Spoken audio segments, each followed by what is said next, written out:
Well, hello and welcome to another party edition of the College Football Mafia's Big Freaking Friday.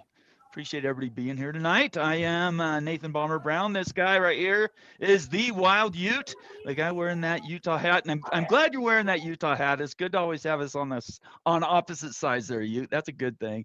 And then of course we have Absolutely. Party Man Jack in the basement there. Hey, I want to know, are you out in those cars with hookers in that parking lot in New York? I think I saw Kramer out there walking around with your hat and jacket.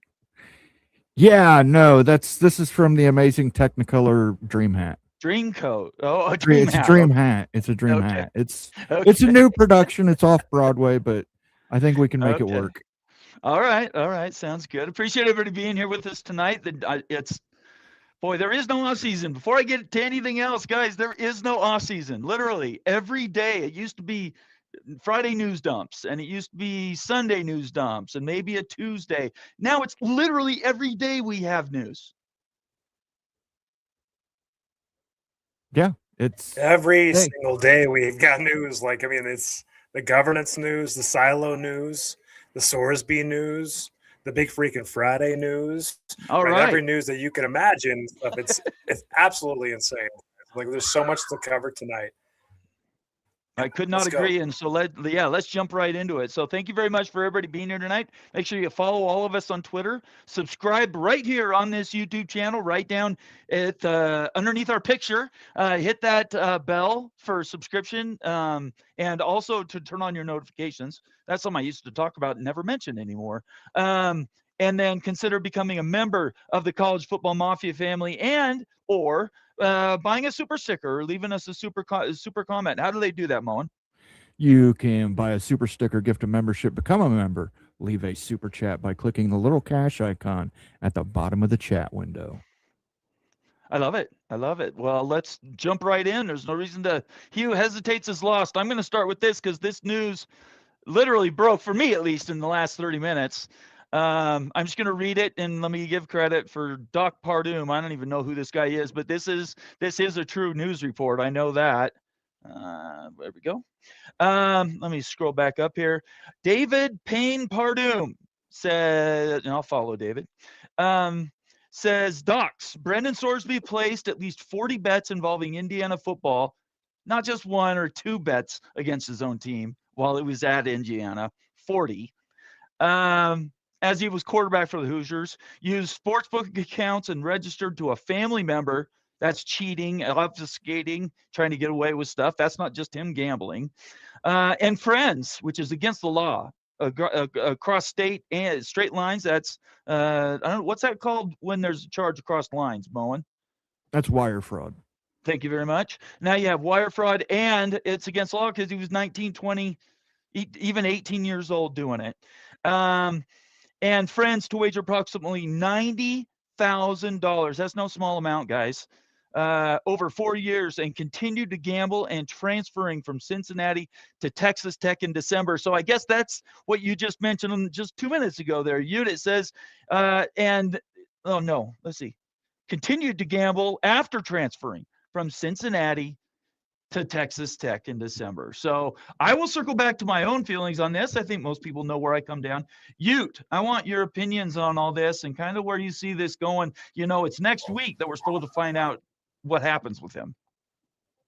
That's unbelievable stuff. What he's doing right here, and how he's playing the victim card with everything. And guys, see, this guy's a gambling fanatic. He can't stop himself. He might have an addiction, but he's betting on his own team multiple times at Indiana. You can't have it. The fact that Texas Tech's protecting him is insane. Absolutely insane. You can't support this or this. What's the point of sports anymore, guys? What's the point of sports? Not just college sports, but any sports. You can't even trust the game at all. And so the support of this guy it's almost sickening. It's embarrassing. And for Texas Tech, it really is an embarrassment to even support anything like this at this point in time. We're so far beyond what we initially thought. That's super disappointed and almost disgusting, honestly. I completely agree. Moen, what do you think about you come at this from a different angle? You every once in a while will drop a fiver on the street corner. What are your thoughts on this? Yeah, I mean, listen, $90,000 over 4 years, you have a gambling problem. betting 40 bets on Indiana before Curt Cignetti got there, you got a gambling problem. The fact that the Texas Tech president and the Texas Tech head coach have both come out and tried to support getting Brendan Sorsby to be able to play this season is just, it's not a good look for Texas Tech University. At some point, you got to put the well-being of the young man first. He does not need to be playing college football this season.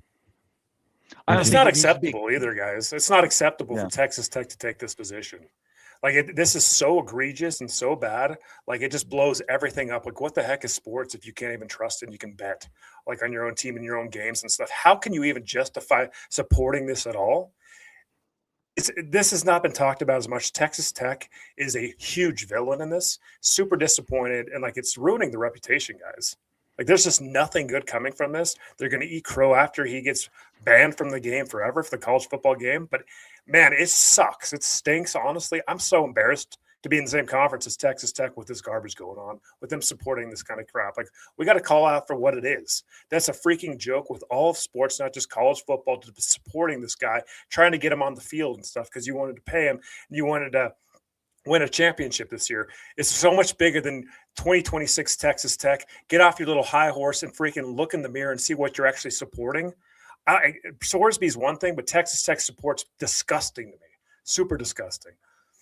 And I said this the day that they came out and publicly backed him to play this year. I thought that I've been extremely disappointed. I am a massive Texas Tech fan.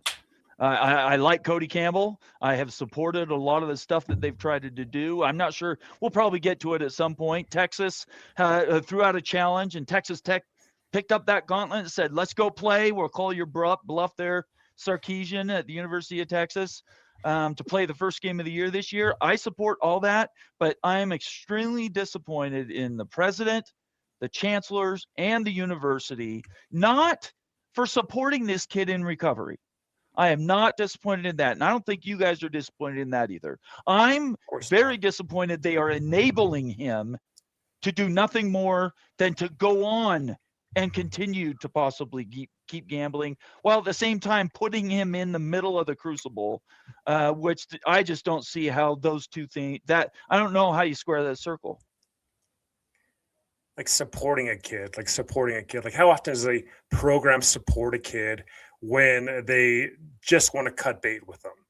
You don't see that kind of statement like, hey, we're offering so much support for this kid and stuff when he's done something, and kick him off the team and everything. They clearly want him to play. It's clear as day, guys. They're trying to get him to play. That's what this is all about for Texas Tech. And I can smell it a mile away, and so can everybody else. And that's what we're talking about here. Like, it's one thing, yes, like actually like, hey, we're going to support you and like going to rehab and everything. But it's not about that. It's about getting them back on the field so they can win a championship. Let's get real about it. And so, again, the Sorsby thing, I've talked about this before a couple of weeks ago and stuff. He's lost out. This has cost him about $5 million, this debacle. He might go into bankruptcy because he's getting sued by Cincinnati. And right now, I don't even know what the structure of his NIL deal is, but I'm sure he's probably not getting paid what he thought he was going to get paid, if anything, because of what's gone on with the gambling. So the kid probably is looking at bankruptcy versus being a decamillionaire. That's how big a deal it is for him. This sucks and stuff. He needs real help and everything. But supporting this type of behavior from Texas Tech is disgusting. It's disgusting. It's not acceptable. Yeah, I could not agree with you more. All right, let's move to the next thing. I wrote my very first, since I think I was in 10th grade, wrote a real paper today. I did research. I did a bunch of stuff to really make sure that I was representing myself well, at the same time representing the channel and Ute and Moen, and most importantly, that I was representing stuff that I've been saying for more than 4 years, guys, on X. I have stuck there. You're not going to find somebody more consistent on Twitter than I am. I repeat the same stuff every day. I've always had the same value set every day, and that's what this article is based on. And all the quotes in here are mostly mine. I quote myself. But I wrote this article. I will post the link in the section, but I want to use this as the bridge to this discussion about the PCSA, which was announced and talked about and beat up this week. Moen, I'm going to tip it to you in just a second. But this by itself, All I do is raise some big issues that I see in that the fact they're not negotiating with the athletes at all. That's my story. That's not Utes. That's not Moen's story. My biggest hang up with this deal is they ignore the athletes essentially. In fact, they do more than ignore them. They say, we're not even going to address whether you have rights or not. We want to move along and make our millions and build up our conferences and mostly conferences and then down to schools. So I will post the link to this. I would like everybody to take a look at it. Let me know how I did. All the comments are public on X. I've responded to everybody who sent me a message. And let me know how I did. I will have a follow-up article coming next week to say this was a big no article. Next week it's going to be yes. But Moen, I mean, this PCSA, which I had to break it down because I couldn't even remember the acronym. What did you think about this whole thing? Well, I said a lot of what I thought on Wednesday, but this is I don't get it. It makes nobody happy. It just creates more division in the power conferences. The SEC and the Big Ten obviously aren't happy. They were targeted in that clause. Without being named. Any conference that had over $1 billion in 2025. Okay, you could have just said the Big and the SEC. No need to obfuscate it and try and wrap it up with a euphemism that any school that you're targeting the Big Ten and the SEC, and the Big Ten and the SEC don't respond well to threats. They don't. And no, they have to, by the way, Mo, and there's no reason they should have been put in a box here. Yeah, and you're right. The athletes, this was something Cantwell said Cantwell was doing this for the student athletes. That's what we heard. There's nothing in there. Yeah. And we heard from her the two people she trusted the most were Cody Campbell and the president of the New York Yankees. I don't know. You didn't have a show this week. Mo and I both did shows. What was your first thoughts about the PCSA? I think your opinion is going to be a little bit different, maybe.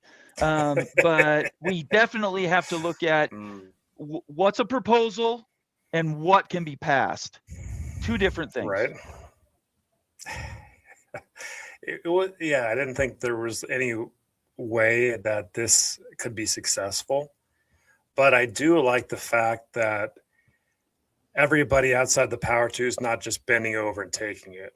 And we've talked about this a lot over the weeks and everything, but look, the Big Ten and SECs, they've got everybody by the balls right now.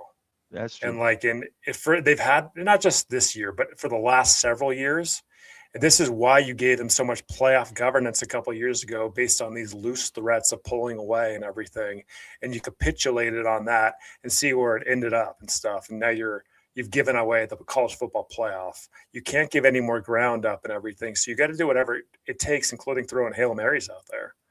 And so at least it's not bending over and absolutely just taking it. At least it's standing up in some way, shape, or form through bills or whatever, just to prevent what they want. And that's a breakaway.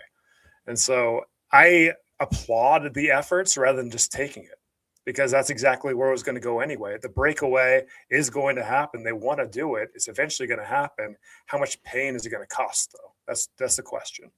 How much pain is there? So might as well bring maximum pain, maximum ways, and fight, and make it bloody.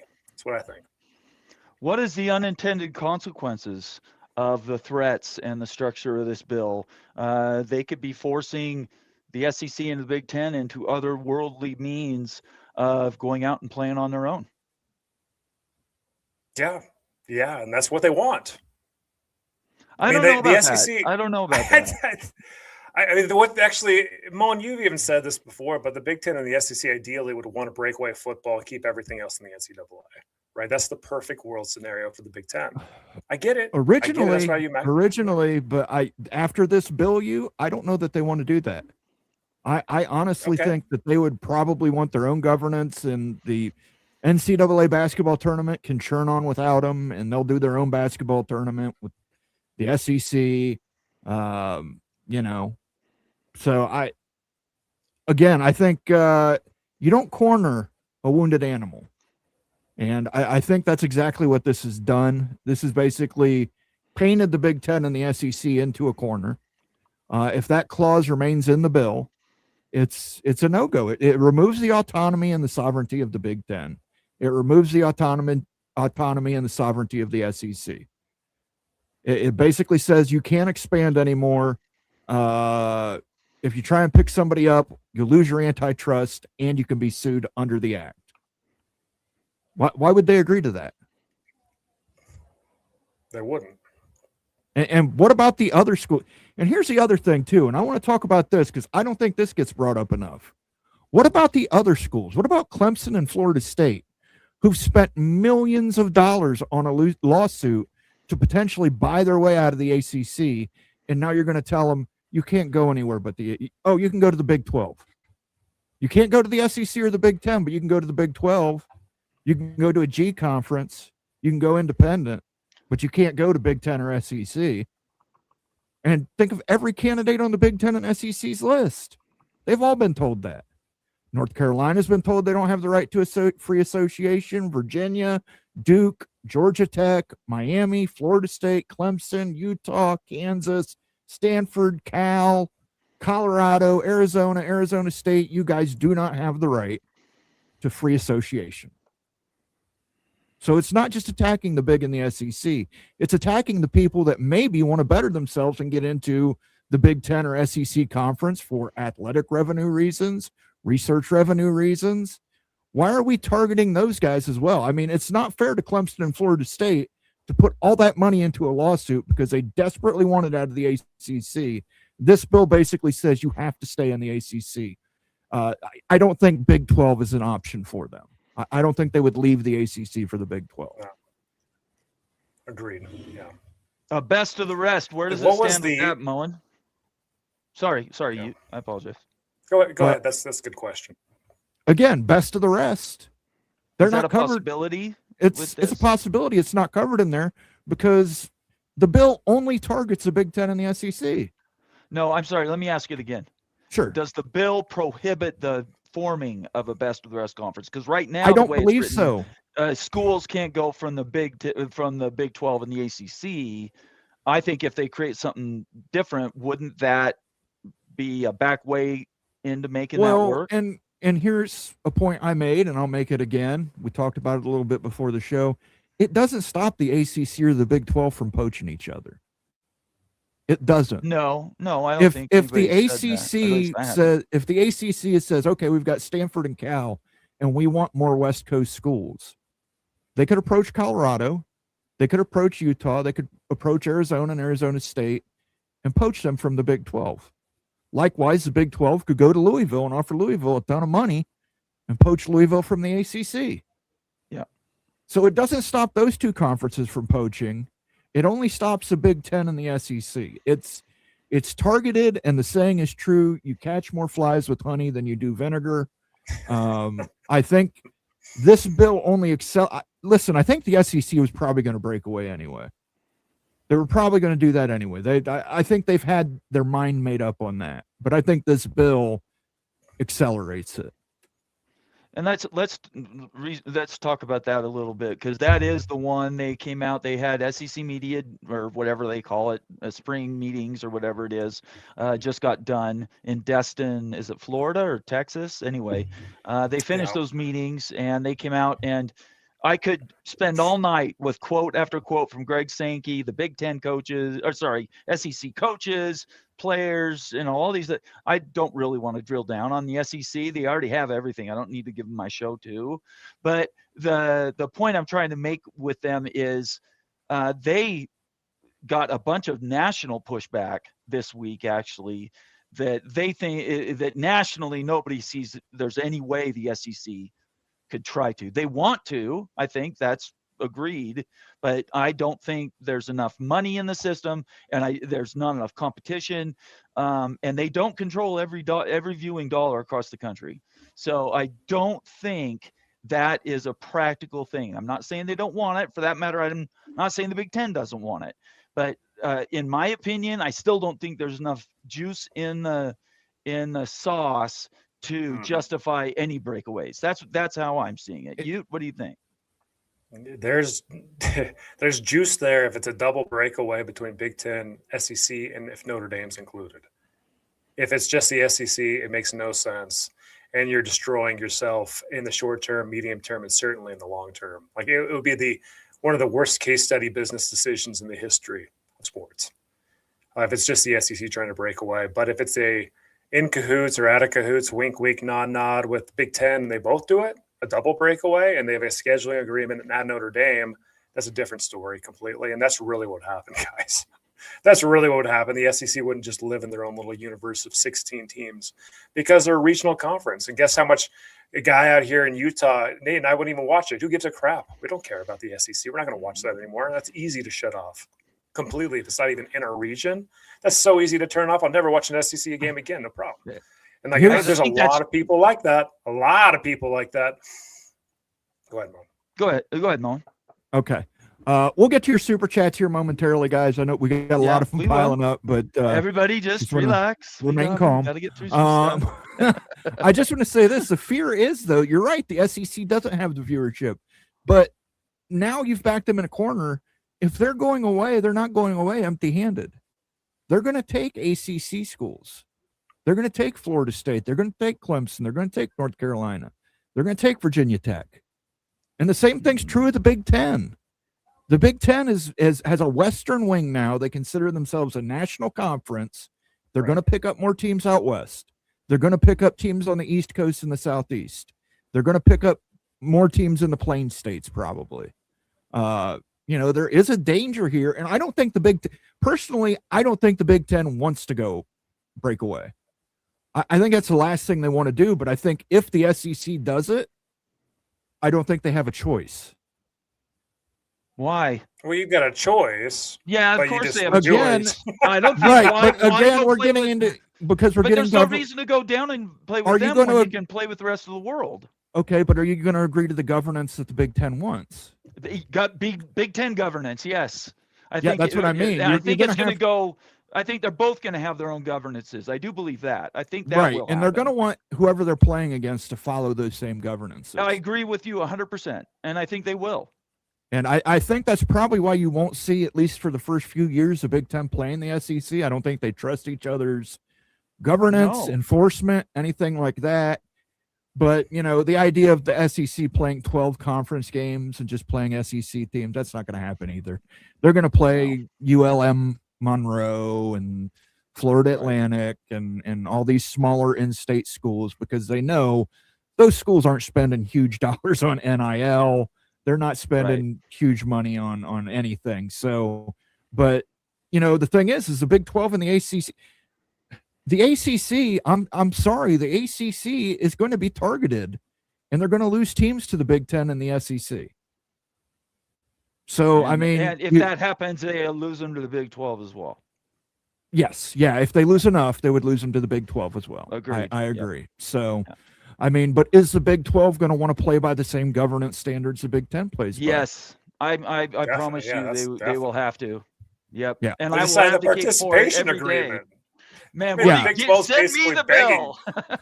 I'll do it tomorrow. Let's go. And that's the thing, Brett Yormark came out today and he released a statement. It really calmed the waters, I think.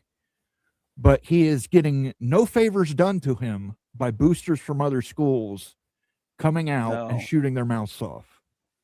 Well, what boosters? Is it Campbell? Cody Campbell and Texas Tech, but then you also had Iowa State and their lunatic AD. I'm sorry, Iowa State fans, I love you, but he is just out there. And both those things I think hurt the conference and Brett Yormark's message, Moen, to your point. Yeah, definitely. I agree with you. Okay, I only have one more story, and then we'll do super chats and just everybody's doing. I appreciate everybody being here tonight. And this is more just so everybody knows, in full transparency, we don't ignore any stories. I'm going to leave this pretty much in Utes' hands. I'm not going to even have a comment about it. An auditor came out from the state of Utah. I don't even know who she is. This came out of left field. I don't know who requested the audit to perform. This is the message for the post that went out, I guess, in the Trib is the one I happened to grab. can you just kind of catch everybody else up with how big of a deal this really is, and kind of where you see it possibly could be going? Yeah, I'm going to do a quick summary because I'm actually going to spend a lot of segment on Locked On Utes on Monday on this same topic here. Okay. Yeah, And whatever so you want. if anyone wants to check that out on Monday and stuff. So anyway, the Otro Capital deal is a concern according to the controller of the state of Utah and everything, because there's a potential for the loss of institutional control. And right now the budget, Utah is reporting losses in the athletic department. And just like mostly every public school, because of NIL, right? And like in revenue sharing and everything. It's not just Utah, it's everybody. But she's got concerns that this Otro Capital deal will make it so Otro gets more control over the assets of the athletic department, and you're going to lose institutional control. So that's the summary. That's the view. That's the article and stuff. I've got a different take on that, but I'm going to break it out. In a couple of days. One? Oh, go ahead, Moen. Yeah. And I was then going to say one question. Whoever the person at the Salt Lake Tribune who used that picture, this lady ought to go punch. She looks like Skeletor laughing at He-Man. This is the worst picture. I mean, and you've got like a thumb in it and everything else. Just an awful photo. But listen, Utah's doing what a lot of people are doing. They're trying to make sure they're as attractive as possible to the Big Ten. Yep. And they're saying we've got private capital, and you don't have to pay us, and we'll operate on our own private capital deal to cover our expenses for the length of the media deal. And that's what this is all about. So my one follow-up question, and I take the right to say this follow-up question as a Utah taxpayer. The only thing I've had issue with this is if the state of Utah and our tax dollars, Ute, in any way, shape, or form can be used to backstop this deal if it does go in and then they start to see issues. I don't want public bailouts of a private capital deal up on the hill.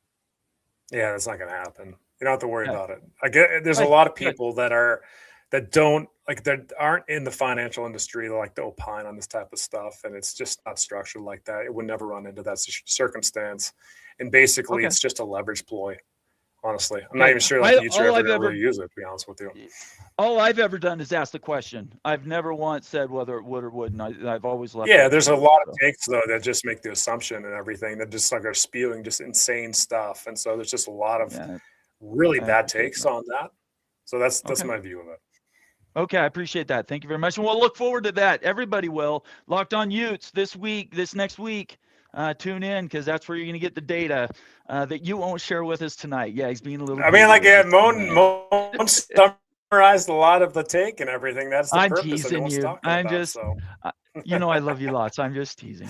Okay, let's start with super chats. Ryan Willie, Evil Badger in the house. This is the first super chat, so we're going to go with that. Evil Badger Ryan Willie is also a valuable member of the College Football Mafia family. $10 super chat. You know what this bill reminds me of, and I'm guessing that's the PCSA.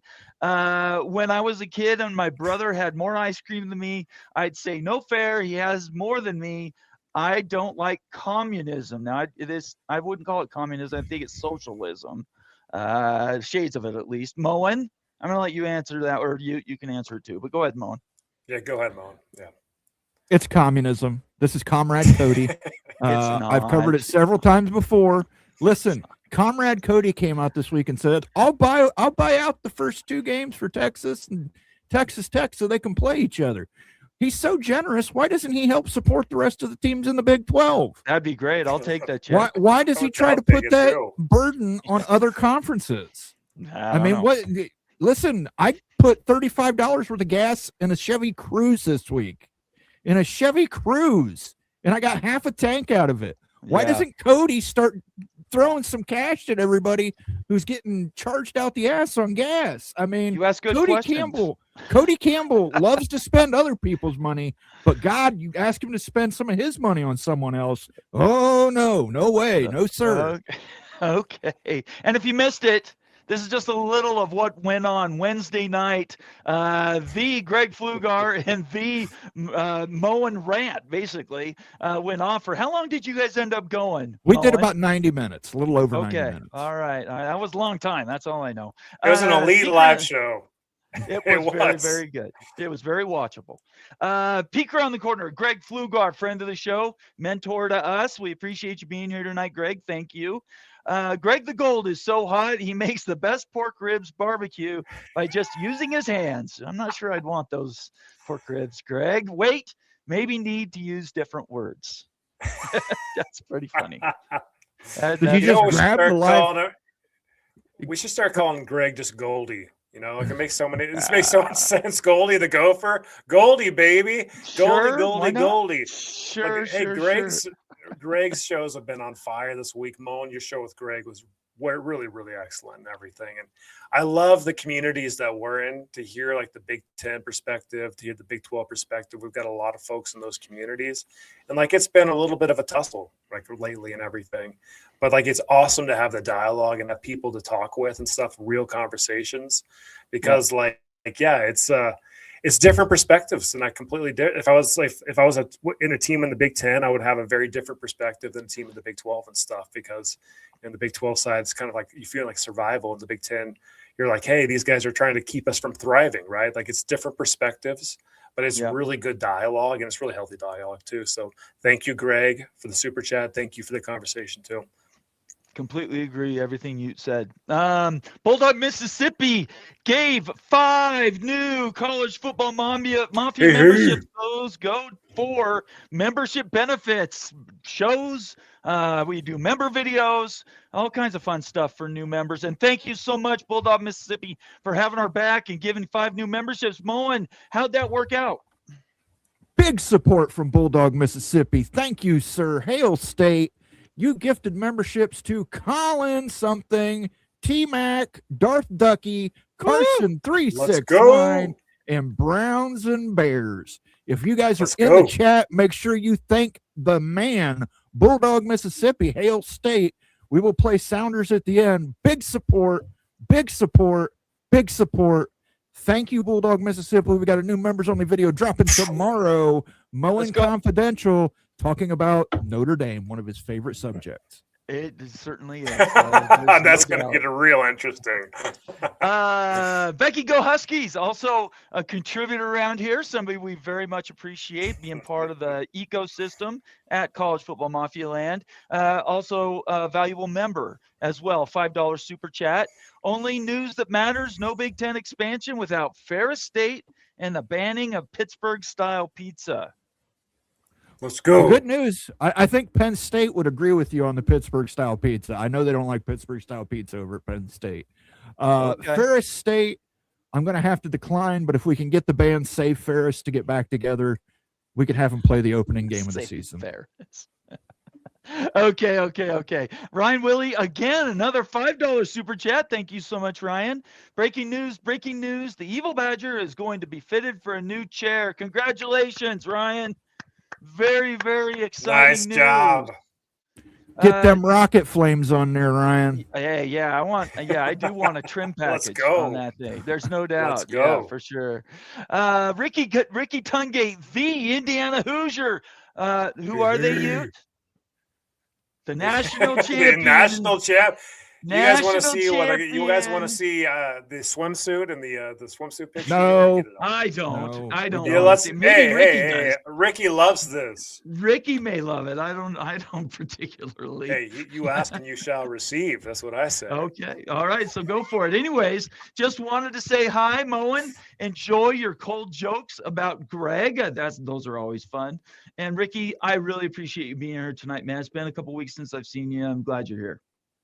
Hey, Ricky, right. Greg is so cold that he can look at a jar of hot sauce and put the Scoville level down to 0.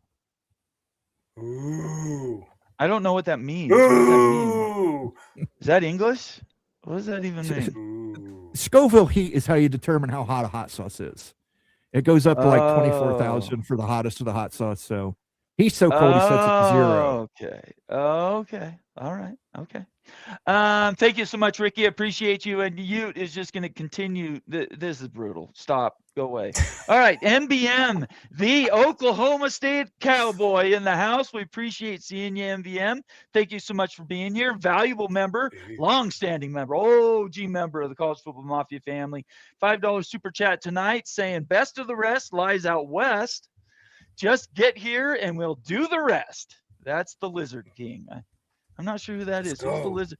Oh, come on. Mr. Mojo Rising. Jim Morrison from The Doors, fantastic musician. That's his I will say this. Lizard King? The Lizard King, absolutely. Oh, I didn't know that. I know Jim Morrison is. I didn't know he had a nickname. And I will say this, MBM, I apologize. I forgot to include Oklahoma State as a possible candidate for expansion.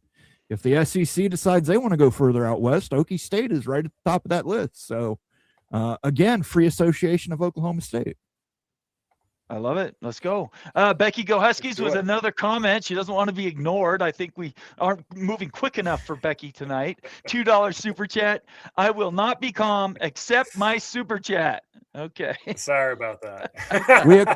Becky, we accept it. Did you get the permit to jump over the school buses? That's what we need to know. Yeah. No stealing This mopeds. one's for Becky right there. Becky loves the milk. What's that milk woman's name again? I don't know. She was. We had a 5-minute conversation last week about this woman. Oh yeah, I wasn't here. Caden the Diesel Freak, friend of the show. Somebody comes and joins me on my call-in shows on Tuesday nights, most Tuesday nights. Caden the Diesel Freak tonight, valuable member of the College Football Mafia family. The badass Buckeye is in the house, and I'm ready for Ohio State to kick everyone's ass and dishing pain. Go Bucks, soon to be 10-time college football champions. Is it 10 times, Moen? That's right. We've got 9 national titles. This will be 10. This will be one for the thumb on the left hand. We're going to do it. We're going to do it. Despite what Greg says, I know he tried to chill him. He took a personal attack at all Buckeye fans when he picked them to win the national championship. He tried to chill us, but we're going to beat that. We're going to beat Mr. Freeze. We got a heat ray. All righty. Okay. His name is Julian Sayin to Jeremiah Smith. Okay. All right. Whatever you want. That sounds fine. I actually have heard some not so great things about Julian Smith. Is it Julian Smith? Julian Sayin. Julian Sayin, sorry. Like, yeah, he may have peaked last year. Have you heard rumblings of that? He's like Craig Krenzel, right? Isn't that the rumor? He's right. Well, Craig Krenzel. Okay, that's fine. Craig Krenzel has a national championship. I heard it was a question. Man, you Ohio State people. All I did was ask a question. That's all I did. I was just asking. If he has a career like Craig Krenzel had his junior season, I'll be fine with it. Okay. All right. Craig and Krenzel last but not least, Jiminy Christmas. He beat one of the best teams in the history of college football, the 2002 Miami Hurricanes. Yes, yeah. Go look at the draft class at Miami. That was Krenzel. That was Krenzel. Okay. Daniel, the other Gygax, gifting 5 new College Football Mafia memberships. All right. Thank you so much, Daniel. Daniel, the other Gygax, is also a contributor and moderator in chief around here. Thank you so much for that, Daniel. What do we got there, Moen? 5 gifted memberships from Daniel Gygax, the king of the 4-rounder, the master of the shorts here on YouTube. And those went to the Architect 101, Smash the Numbers, Curvins Pierre, Jorge Antonio Rubio 81, Alex Skieros. I hope I got that right.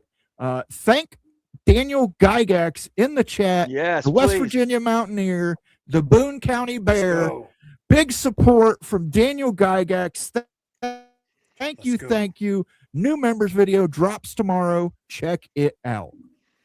And Moen, I felt hurt on Wednesday night. I paid for those new memberships out of my own cash roll. So I gave, 10 new memberships on Wednesday, and you did. You bet I paid for it.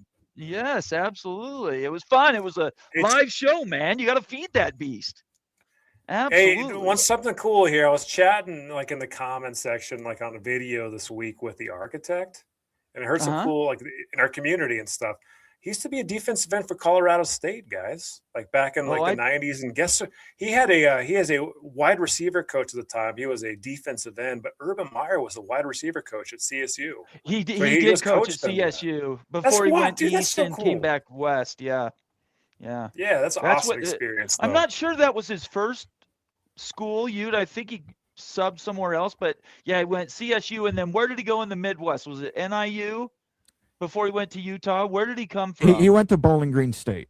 Bowling Green State. Okay. Yeah, I couldn't remember. I knew he came from somewhere. You know what else is cool, guys? What's that? 5 more gifted memberships from the Eagle Badger. Bucky up. Where's Bucky? Get Bucky. Get that Bucky up there. We're going to have to play a little on Wisconsin here. Mr. Hunt 5454 PE. Let's go. Rob Ellen, Ramblin' Ryan, and Sterling Holland were all gifted. Those members from the Evil Badger Ryan Willie, the madman of Madison, Wisconsin. Thank you. Yes. Big support. Huge shout out, Ryan. Congratulations on getting your new chair fitted. Let's get that sucker in red and white. I want to see it. Red and white. I don't think that. You got to be nice to Ryan Willie, Moan. What are you doing? You want him to keep giving us new memberships, dog? Yeah, that's Wisconsin colors, man. Red and white. Oh, that's true. I was thinking Ohio State. I apologize. You're right. Yes, red and white. Let's go. FF18 Buffs, Fergie, contributor around here as well, the College Football Mafia. Thank you so much for what you do for us, Fergie. $2 super chat. He's also a member of the College Football Mafia family. Put $80 in my skid steer and $120 in my F-150. Yeehaw. Let's go. That's gas, baby. That's not good. Hey guys, I was doing some analysis this week and everything, Hold on a second. Hold on. We got to do it. It's a $20 dono. I'm sorry. Big support, PSU Nitwit 9003. Good to see you, Nitwit. Good to see you, Nitwit. Let's go. Let's the go. Nittany Lion fan. It is almost summer and it is still cold in Minnesota. Absolutely. The wall helps keep the free folk away from us, the White Walkers away from us. That all exists up in Minnesota. So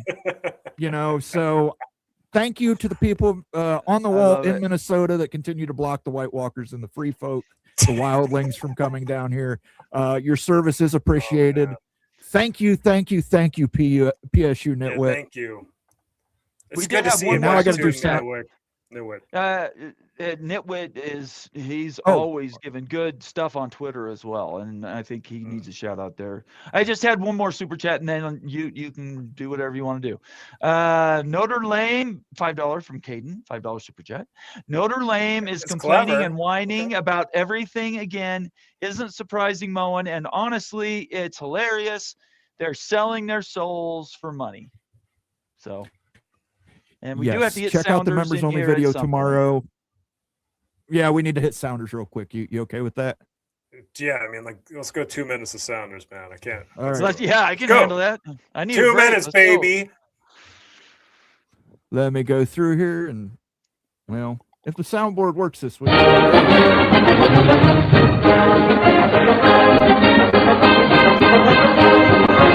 How's this for blasphemy? On Wisconsin into the Minnesota fight zone.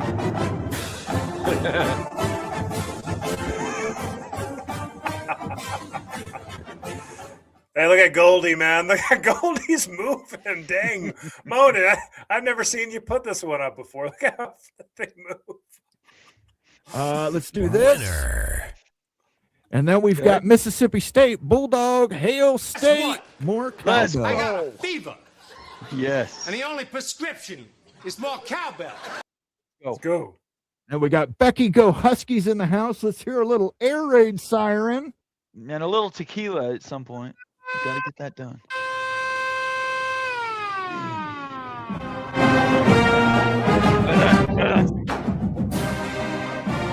Husky power. Then we got one for Ryan Willie again. We'll do the little Badger sound effect. Put Bucky up here. That's a pissed off Badger right there.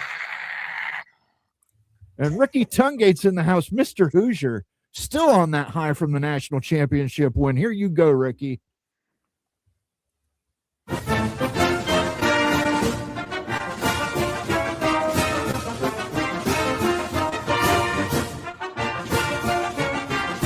Dun-dun-dun. We're getting all the fight songs tonight. MBM 357 here, a little Okie State fight song for you. Oh, very cool. I like it. Absolutely. And Points then more. let's do a little Mike Leach for Becky here. I'm going to do a little Mike Leach. I know everybody likes Mike Leach. Technically, he was Washington State. He wasn't. What? Well, the ad What started the to play heck on was that that? one. That was the that's ad. funny. I like that. That's funny. We have a misclick in the house, people. Yeah. Sorry about that. I just wanted to play a little. Oh! Ah! Sorry. There's some Hey, Mo, and this one's for Just- you. For Right here. one thing, their fat little girlfriends are telling them what they want to hear, which is how great you are. I messed up. I'll take a drink. Okay. Georgia All Tech right. to you. That's a little Mike Leach a little bit right there, right? Have a little Mike All right. Leach, the pirate. You Um, you got as long as you want to go, and then we'll get back to super chats and comments. Go ahead. So check it out, guys. Like looking at some analysis here, throwing like the created a new model this week. Just like Okay. playing around. Listen to an interview that that Navigate was having with one of the board of trustees for Virginia Tech this week. No one saw it. Okay. No one's seen it. I'm probably the only one that ever watched this and stuff, right? But actually, Virginia Tech's board of trustee mentioned really. He gave some good nuggets on really like what like media partners are really wanting as far as Okay. like adding value and everything. Took that information and actually made a model, right? Like based on the information that I heard from that interview that I understand, brand index, the Rock and Rant put together. And after I put this analysis together, it's including like, your fan base, your different DMAs, redundancy in markets. There's about 7 to 8 different factors. And Colorado was really high.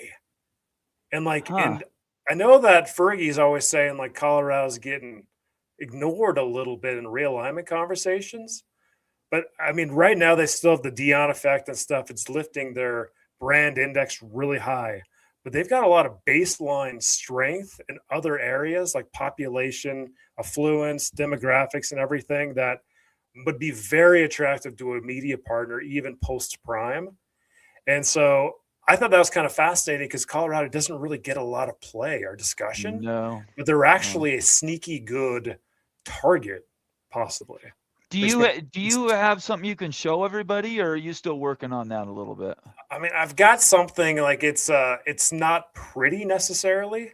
I so don't think it's anybody not quite ready people are- for. Okay, all right, No. that's fine. I think people would love to hear Okay. the data. Just so save it that's for the video true. next week.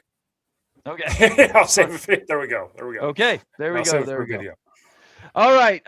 Then we get to a member chat to Town Hawk, who also has been coming in and calling on my shows on Tuesday nights.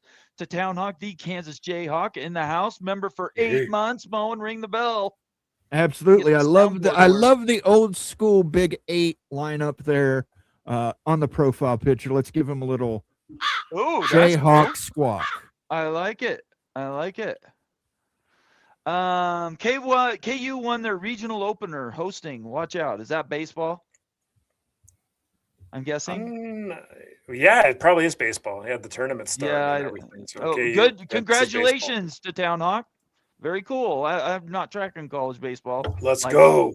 my entire life, but yeah, that's cool. Let us know how they go and proceed. We'll cheer for you for sure. Stormy Cyclone, the Iowa State Cyclone in the house. $5 super chat, an OG member of the College Football Mafia family, says, so the Big 12 CSC, will anyone else? Okay, I want to comment on this, then Ute, and then Yeah. Mo bring up the rear. I think a working CSC is great. The current CSC is completely unworkable. So I support the apparatus, not the one that's running right now trying to enforce stupid rules, but I do support the idea of having a CSC. I have the way that it was built, especially without any enforcement out the gate, is completely crippled in my opinion, and I will continue to say that.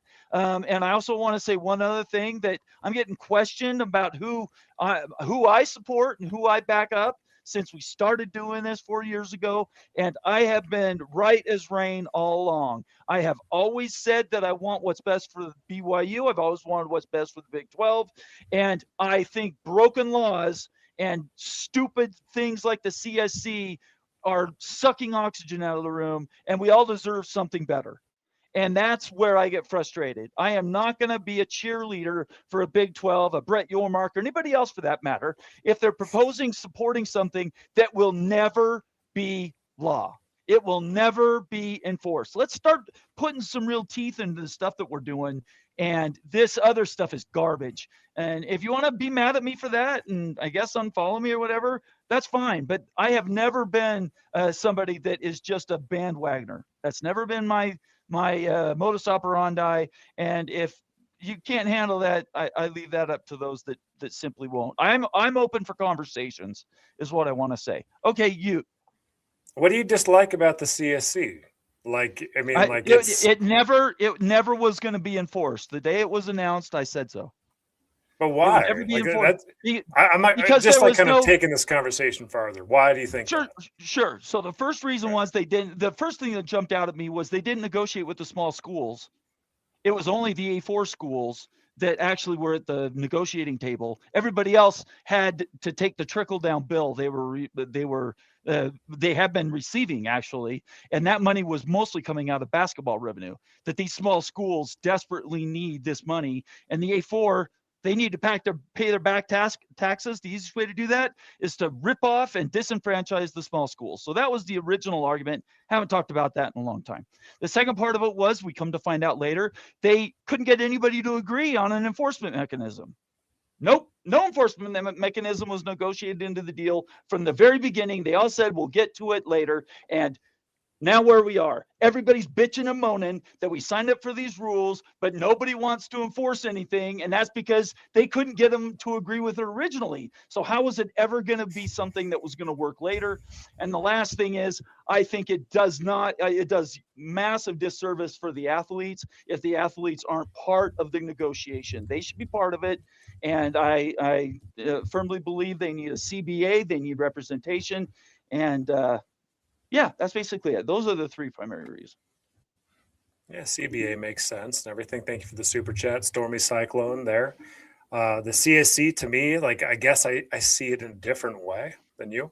I see it more just like a agreed upon arm to regulate NIL deals to make sure that they're what they were expected to be and everything. And that was agreed upon by everybody. It was needed based on the House settlement. And in the past, it never had teeth because the schools and conferences wouldn't agree that they wouldn't sue the CSC for enforcing anything. It's as simple as that to me. And today the Big 12 said, we're not going to sue anymore because we see that because there's no structure in the game, there's a breakaway happening. And the only way to prevent that is to establish rules around NIL. Let's be honest, guys, below everything is the SEC. And they're looking straight in the mirror that they cannot compete with booster NIL with the Big Ten. That's what this is all about. That's what the breakaway about. And everything else is about the SEC's inability to compete in the booster NIL space with the Big Ten. Now and into the future, they need some type of cap on NIL, and they're going to leave and take their ball elsewhere to do it. And the Big 12 is at least saying, we're going to sign for this now so you don't break away so we can try to stay together by any means and everything to keep this thing afloat.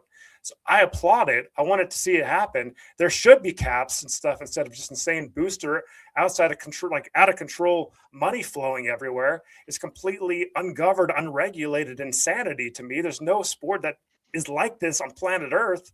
And so I applaud it. And I would love to see everyone sign for the CSC. Very good. Mo, and I'm going to ask you the question then. Is anybody else going to agree to it? I was surprised by this news, by the way. I didn't think Texas Tech would cave. But go ahead, Mo. Well, listen, the CSC it was set up to fail. It never had the infrastructure. You've got all these NIL deals being held up. There's a backlog, and their solution. We're going to add 10 more employees. Well, 10 more employees ain't going to cut through that backlog very quickly. And we're talking, what is it, 70 or 80 million or yes. more in back tax? And you've got athletes who've been promised this money. Yes. And, if you can't get it approved, you can't legally pay them. So what are the Big 10 and the SEC and the Big 12 and the ACC supposed to do? These kids show up on campus and say, yeah, we know we promised you $3 million, but CSC still got you on the backlog. So you go ahead and play and hope you don't get hurt. And then when the backlog comes up, then you'll get your $3 million. No, guys, like, who cares if you even report to the CSC? Half the deals aren't even reported to the CSC. Like, it's a moot point. It's completely a moot point. Well, like, it's without any structure around this thing, it's the biggest waste of money in the world. But if you give an actual structure and enforcement and actually give it people to manage this thing, then it actually can have some real power. But you've created nothing. This is nothing. Like, what's the point of even sending deals through it? I don't think there was ever supposed to be a deal. At the end of the day, you need laws to govern things like this. You not a judge sitting making a ruling on a civil lawsuit. It was set up to fail. And it was because codification was never going to happen. And I said so even before the final deal was announced. It never was going to get through Congress. Go ahead, Moon. Yeah, listen, you've got this backlog. You're going to have to declare amnesty on all those things. If you want to get the flow going, Brett Yormark says no amnesty. Brett Yormark. Well, I know what Brett Yormark says, but if you want to get these things through the CSC, adding 10 employees now when you're backlogged is not going to do it. You have to clear that backlog before football starts. You've got 90 days. Right. What do you think about the amnesty, because he did come out and say, yeah, I wouldn't support amnesty. I don't even know why you'd run deals for the CSC right now. What's the point? Why? Why would you waste your time? Yeah. Like, I'm sure that everybody paid these out, guys. Like, what's the ramifications if you go over cap and stuff? There's none. This is the biggest waste of money and time I've ever seen. Not giving power to an authority arm that's supposed to regulate something. And that was the agreement. That's what the CSC is. And until that happens, and guess what? The Big 12 just signed off on it happening. So we're actually going to be maybe seeing some teeth if the other conferences agree. It's a completely different world we'll be operating under. But right now, I would, if I was running this thing like at a university, I wouldn't even run deals through it. What's the point? What's the point? What's the penalty? Who cares? Here's what's the the point. ramification? You're right. You can't do it now because there's backlogs. Who wants to wait? Okay, but there's one. No, you saying don't even. Right. It's a moot point, yeah, guys. Saying it's a moot point. Like, there's why even waste the manpower of sending a deal through them? What's the ramifications if you don't? There's none. There's none. You're right, and that's what I'm saying. If we're going to all agree on the CSC, you have to have general amnesty on the stuff that is backlogged. Of course. Yeah, of course. And you're going to have to fill that up with triple, quadruple, 10 times the staff because it's actually a real body now that has real enforcement. And I think but that's it really isn't a body. It never was a body because it doesn't have any laws behind it. Well, what laws did the NCAA have? I mean, in a collective bargaining, you have all kinds of laws like that too to regulate. Well, the NCAA has an antitrust exemption, so they didn't at the time. They didn't need to have a law behind them. It was a private organization that Congress gave them basically a free ride. They could do whatever they wanted to. That doesn't exist anymore. And I don't know if Greg's still in the chat. This frustrated the heck out of Greg about the fact that codification has to happen. If it doesn't, your conference or your school, you guys signed off on it. I'm not disagreeing with any of that. What I'm saying is it was set up to fail. So I get what you're saying. And I think what you're saying has value. I just don't think it ever was going to get off the ground. So it's probably true. And if you collective bargaining, and if you're agreeing with the players and your league and everything, then I guess within that system, you can have the rules and then you can get what you want there. And basically taking the boosters out of the game, guys. That's what this is really all about. That's what the SEC wants, is the booster out of the game. And and that's where we're going to go. We're going there, guys. And I think that has ramifications for a lot of programs, but the boosters, as far as throwing $10-20 million checks and stuff for rosters, is about to leave this game based on what the SEC is doing right here, and shaking the cage right here. So a lot of things are happening here, but that's the big underlying thing that no one's talking about, is the not wanting to play in this world where there's uncapped booster NIL. I don't disagree with you. Stormy Cyclone, thank you very much for the comment. Obviously, this is what we do on Friday nights. So thank you so much for stirring it up for us. Kenneth Maynard, the East Carolina Pirate tonight, not the University of Florida, in the house, a valuable member of the College Football Mafia family, and a $5 super chat saying, evening, gentlemen, got my gas for under $3 a gallon. What?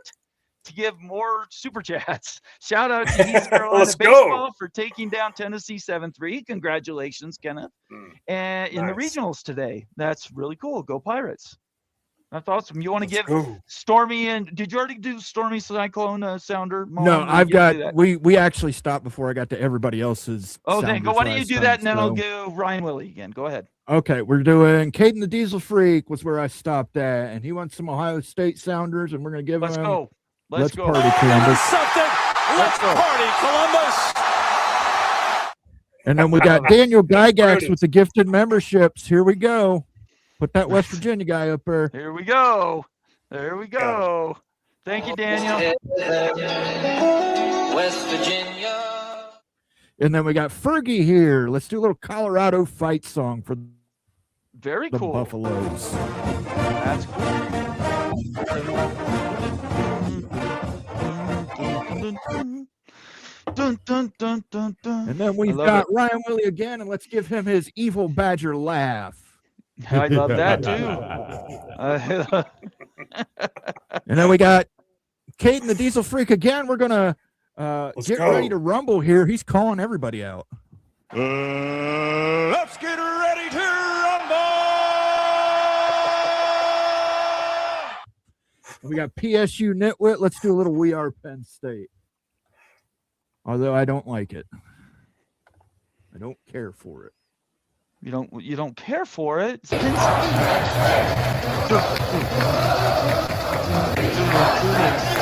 Yes. Stormy Cyclone wants a little Iowa State fight song. Here you go.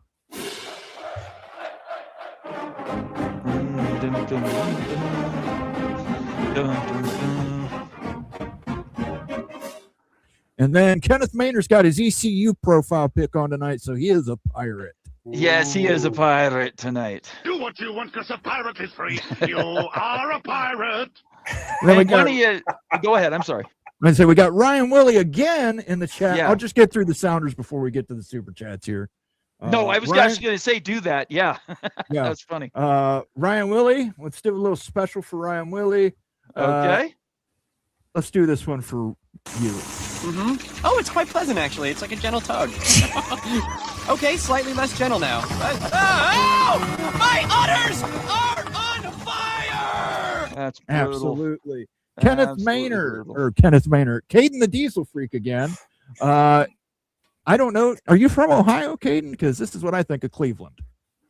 Come on down to Cleveland town, everyone. Under construction since 1868. See our river, Oh, the my cat God. is on fire. It's so polluted that all our fish have ate. That's mean, man. And that's your state. Oh my gosh, Yeah, it's amazing. But I'm a Cincinnati Ah. Bengals. I'm a Bengals fan, so I I'm a know. Bengals and a Reds fan. And then we got Fergie, and we're gonna do. Let's see, what do we want to do for Fergie? Let's. We need a running let's do a little drunk Ralphie Joe Namath. on the, and the soundboard. I thought we had a running Ralph. Struggling. Now, hold Do on. we have Let the Joe say his graphic for piece. that, don't we? about the team struggling. All right, you got Where's a little drunk Ralphie Joe on the Namath there, graphic? Fergie. Okay. All right. So Ryan again, $5 super chat. Comrade Cody can wish for the 70s and 80s to come back all he wants, but they're not coming back. Okay. Yeah. All right. And Caden the Diesel Freak was next. Another $5 super chat. Thank you, Caden. Wild Ute is starting to complain like that dumb frog from Muppets. Ooh, shots fired. Jeez, dude, stop whining. Get him, Ute. Get him. Tell him off. And last but not least, and super chats just keep coming. Thanks everybody for doing those. Thank you. It really helps us keep in business around here. We appreciate you. Fergie, $2 super chat saying, how is Cody paying the Texas Tech players with NIL? Well, if one thing, it's not NIL anymore. It's MMR deals, and through massive licensing and multimedia type access to national brands, that's where these big dollars are coming from. NIL is quaint. I'm not sure I've heard NIL used in the form of, in fact, the fact that it was fun. In fact, I just remembered this. You said the CSC, why even submit anymore? What's funny about that is I haven't heard anybody talk about NIL since I've heard the first report about the organized MMR deals coming out. I don't think NIL exists anymore. I think those deals that are sitting out there now are MMR deals, and they don't technically go through the clearinghouse until somebody writes a law that says they have to, or a judge overrules them, which, by the way, I think in June, there's set to be another temporary restraining injunction hearing, if I remember right, in June about that analysis. I could be wrong on that. It could be July, but, lawsuits are what keeps college programs going. MMR, NIL. I like to call these things the bag man. It's all of the bag man. Really, at the end of the day, is it the bag man under the table or over the table? We're just dealing with some over the table bag men right now. And those bags are, I don't know, man, they get a little lighter and stuff with some rules and regulations and everything. These collectives can't just bag out as much as they want to and everything. So we'll see what happens, guys. The day of reckoning is coming here. The change in the game that we've been waiting so long for. Very optimistic tonight. Okay, I'm all for that. All right, I'm going to peace out unless you weren't going to stick around. Were you going to stay? No, I'll stick around. Yeah. Okay. All right. Then I'll get out of here. I'll leave the show to you guys. Thanks, everybody, for being here tonight. We are very, very grateful for everything you do for us at College Football Mafia. All three of us really appreciate the conversations we have, whether you're like Caden and hit on you, or other people hit on me. No, everybody loves mowing. We really appreciate that feedback, and we do try to respond to it in the most positive way we can. But we are not here to be people pleasers in this regard. We're out here to champion our causes, and I think that's what we do. Make sure you follow all of us on Twitter, subscribe on YouTube if you're watching. If you're on X, do us a favor, jump over and I don't know. If there's anything you can do to get other people to sub from X, we would very much appreciate that as well. For some reason, my computer won't let me close this window, so I'm going to walk away. I'm going to remove myself from the chat. So you guys have a great night. We'll talk to you later. All right, take care, thanks, Matt. Nate. Take it easy. Let me switch things over here. Oh, Moan. To this. And let me go to media assets and change it to the 2-person. There we go. Thanks everybody for joining us tonight. Yeah, hold on one second. You got that Tarleton. That's that good Tarleton. Can't get that east of the Mississippi. Speaking of Tarleton, I just want to bring this up, and then I will say what I have to say about the super chats. The newfound from the archive, a new Tarleton ad. For when shit gets weird, and you can see you has the Tarletons there. We don't advocate smoking. Clearly, there's a Surgeon General's warning on here, but for when shit gets weird, sometimes you need to grab the Tarletons. You need a pack of them Tarletons to smooth things out. Great for parties. Yeah, don't smoke if you're pregnant or if you're, I don't know. Don't smoke in general. It's not good for you. I just wanted to shout out everybody for doing the super chats tonight, the gifted memberships. Big support tonight, guys. Thank you to everybody. Evil Badger Ryan Willie, Greg Flugar, Bulldog Mississippi, Becky Go Huskies, Ricky Tungate, MBM 357, Caden the Diesel Freak, the other Gygax, PSU Nitwit, Towtown Hawk popping that 8 months, Stormy Cyclone, Kenneth Maynor. Thank you guys for all the support. We appreciate that tremendously. Now let's talk a little bit about the PCSA, the Protecting College Sports Act. I want to get your feelings, and I know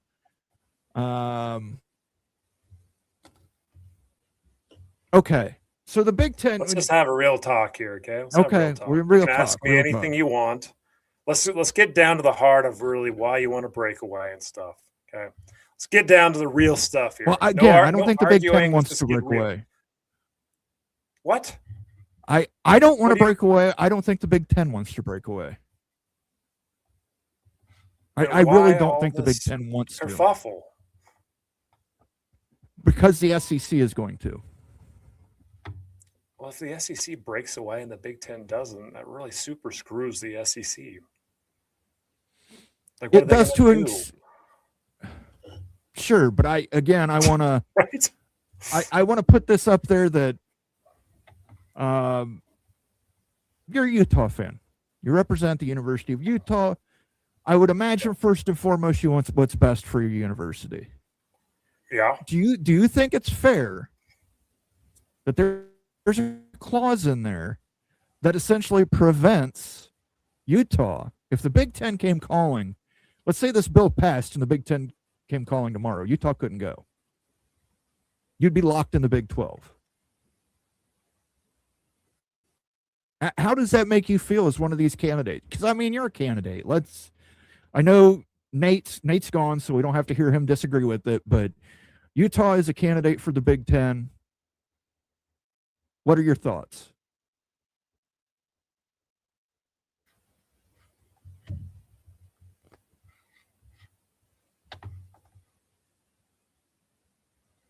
Can't hear me? Nope. Well, sorry. No. I'm back up. I had lost connection for a second. My bad. I said you're okay. You're a Utah fan. I know Nate's not here. He would argue this, but Utah is a candidate for the Big Ten. How does it make you feel knowing that clause is in there? That basically prevents the Big Ten from ever making an offer to Utah. I never thought this bill was actually going to have a chance at passing, Moan. It seemed like a shot in the dark, and it just seemed like a desperation attempt.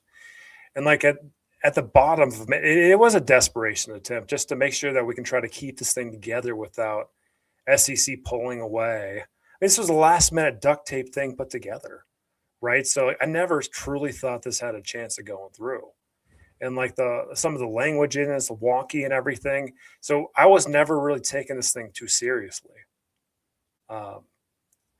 If it did pass, would it be fair? No, it wouldn't be fair to the Big Ten or the SEC. I agree with a lot of what you're saying. And so I hold multiple point of views on this because I would be frustrated if I wanted to expand and grow my businesses and break away or do whatever I want. And then I feel like there's some prevention on that, whether it be a law that might come through or the schools trying to cling to the past. I can see how that's frustrating. And again, on the other side of it, like Utah's not in the Big Ten today. There's no guarantee that Utah gets into the Big Ten conference. So I can't hedge everything saying, well, that would be great if Utah did get into the Big Ten because they're not there today and they might not get there and stuff. So you basically have to say, where are you at today? And what's the best case scenario for your alma mater and like your conference and everything? And for the Big 12, the worst case scenario is the Big Ten breaking away. If the SEC breaks away, so be it. But if the Big Ten breaks away with the SEC, it's done, Moan. It's done. And so to hear you say that you don't want to break away and the Big Ten wants to stay and try to figure things out is a breath of fresh air. Because if the SEC feels compelled to go ahead. Go leave and do your own thing. The Big Ten can be the new leader of whatever's left over, maybe create new structure. I would love that stuff. Let the SEC do their own thing. They're hanging themselves if they do it. You know it. I know it. Everybody knows it. They couldn't afford to do it. They're going to kill their conference doing that in the intermediate and long term 100%.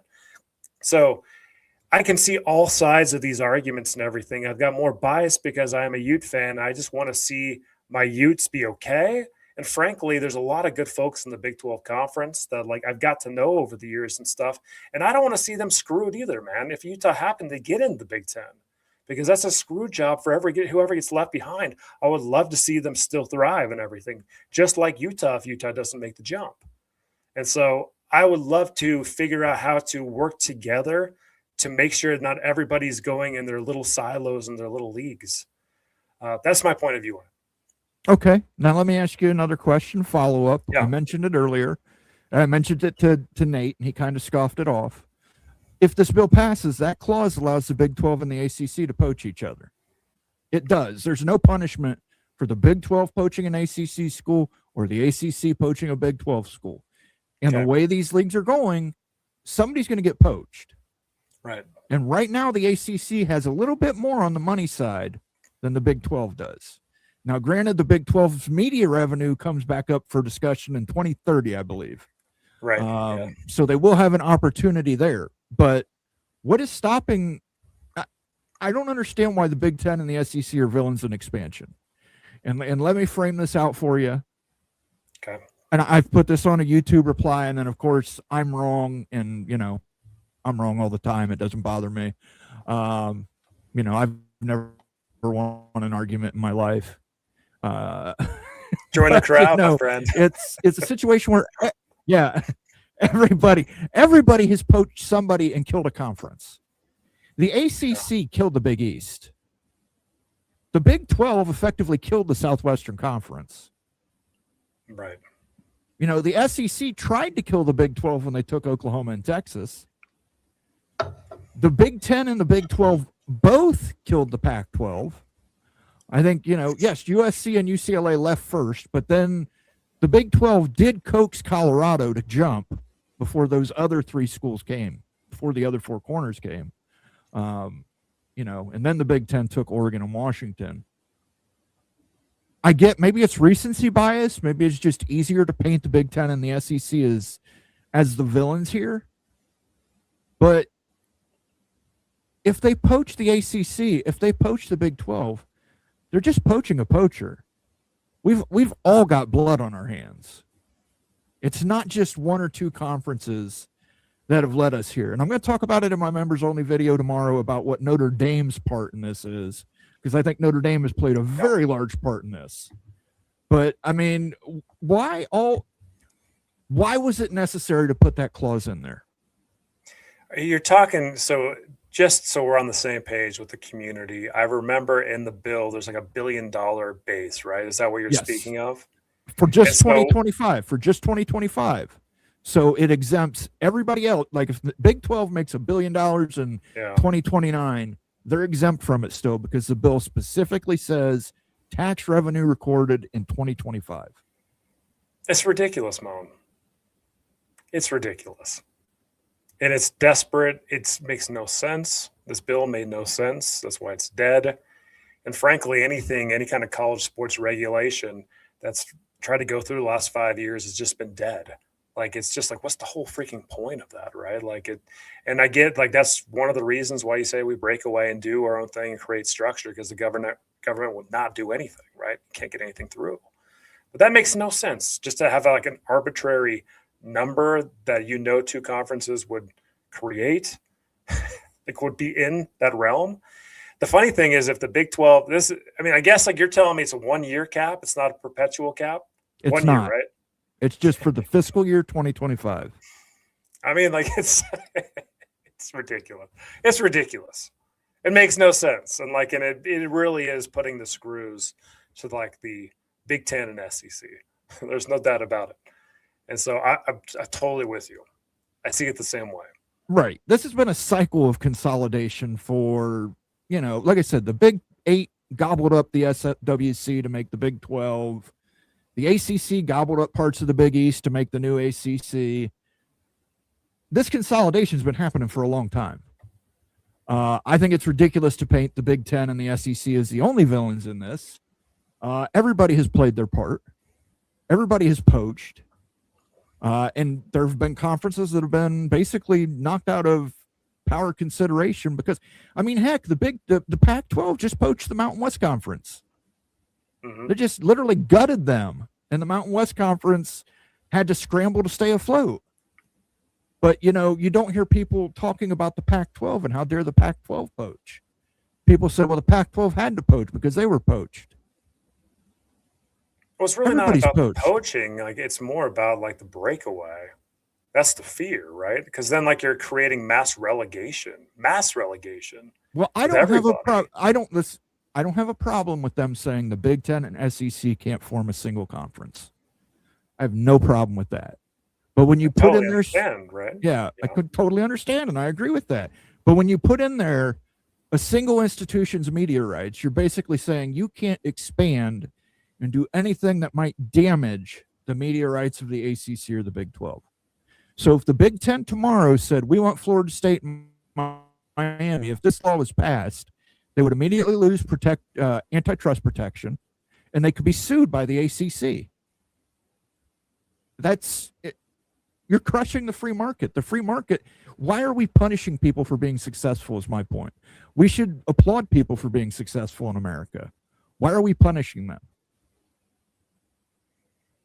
So that's where it gets like, it's basically like, yeah, the survival of the fittest, right? Argument. Like, I mean, you could call it that, but you can call it survival of the fittest. And like, hey, these are the fittest institutions for A, B, and C reasons. So everybody else can get left behind, right? Isn't that the argument? And Greg and I talked about this too. You know, the Big Ten took a lot of risk. They took a lot of risk creating the Big Ten network. They took a lot of risk walking away from an ESPN deal. Why shouldn't they be rewarded for taking that risk? They took a lot of risk by adding 4 West Coast schools. There was no guarantee that worked. There wasn't. It could have been a real cluster, but it's worked. Right. It's worked. And it's helped to build revenue for the Big Ten. So if the Big Ten wants to take the risk into going into the Southeast and picking up a Miami, picking up a Florida State, picking up a Clemson, picking up a Georgia Tech, North Carolina, Duke, Virginia, why should the government step in and have overreach and stop that? Because these are nonprofits. Are they? Yeah, fundamentally. Yeah. Fundamentally, the institutions are, not the conferences. Yeah, your institutions are made. That's what makes up the conference. Well, Yeah, this isn't these aren't for-profit businesses. But I think if you So move, they get a lot of taxpayer dollars and stuff. There's a lot of politics involved. This isn't just the free market. And like, Sure, and I'm but- not saying that you're wrong about this, but I'm saying that's a legitimate thing. to okay, consider. but here's my counterpoint to that. If that's the legitimate thing and the Big Ten wants to expand its research footprint, let's say they add Duke. And, you know, we've brought it up a lot of times on this channel. Duke has a lot of research funding. That Right. makes everybody's research funding in the Big Ten go up. That makes the Big Ten eligible for more federal grants and for more private grants from pharmaceutical companies. So it's a nonprofit, you're right. But if they add a Duke and it boosts their research, what business does the government have coming in and saying, you can't do that because it upsets ACC fans? I mean, these ACC fans weren't crying when they were devouring the Big East, by the way. I think that it's greater than just like, hey, impacting someone's football team. It actually impacts the whole university, though, right? Like, so look at Oregon State. Like, their university is suffering because of what happened, right? With athletics and everything. When that relegation happened, this is holistic. It's not just about football. It's about the university's survival in a state where that's their primary flagship for some states, and then getting federal funding. So it's much more complicated than just being like publicly traded companies or private companies. There's way more layers to this and everything. And like it's this system like that's been created is great. Like, it's enabled everyone to be successful. The eyeballs across the whole nation and stuff watch Ohio State football because look, like Utah Utes fans watch Ohio State football because we're in the same system, right? Like, and so Utah Utes fans lifted your viewership, lifted your brand and everything because we had intrigue in that because we're in the same system.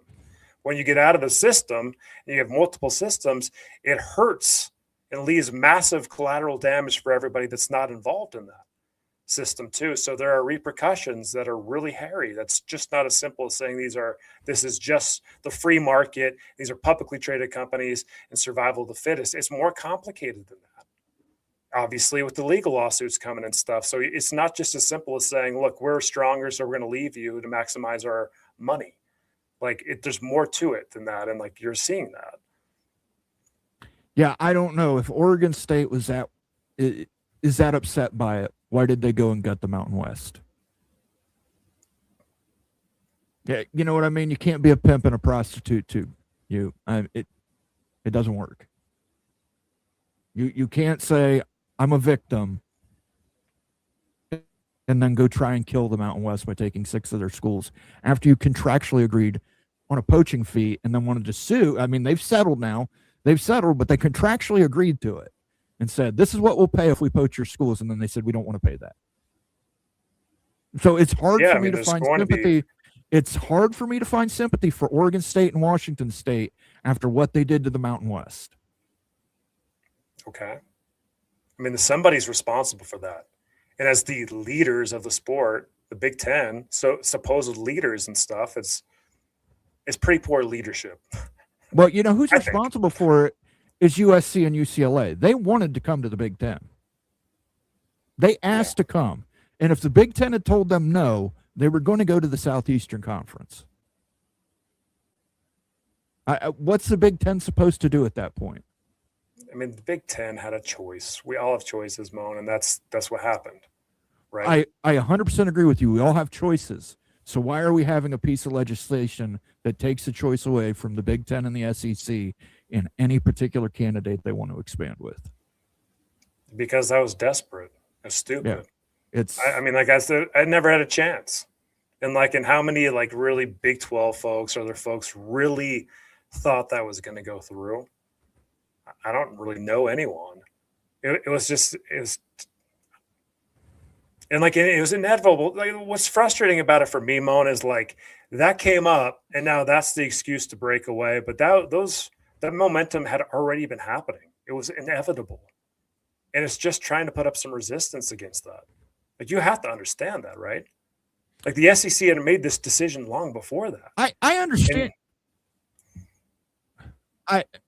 Again, yes, I think the SEC is pushing it. I think at one point it was posturing. I think dropping this legislation during the SEC meetings, I think, was a terrible idea.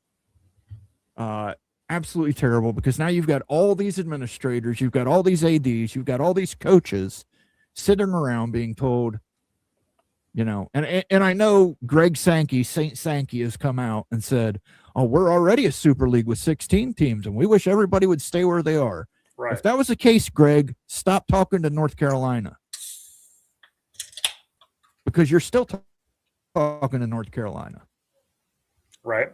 So, this is the same shit that Greg Sankey did right before he took Texas and Oklahoma out from under Bob Bowlesby, when he's smiling in Bob Bowlesby's face saying, let's do a 12-team playoff.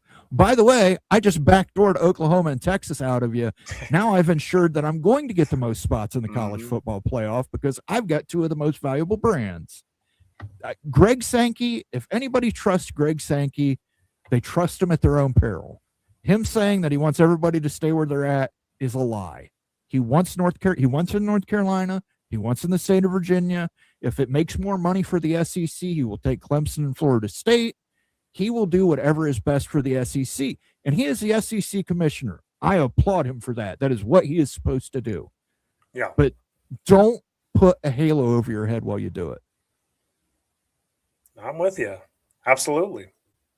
These decisions, though, were made a long time ago. And so, what I think that actually is going on, Moan, is based on this bill that was thrown out there, it's just basically more public awareness. It gets turned down and stuff, but it starts the messy fight in case a real breakaway does happen, and indeed it might, and stuff, of the legal battles and the public pressure that would ensue. So basically, it's the start. It's point A through Z that's going to eventually happen in this fight that's going to happen because of public awareness.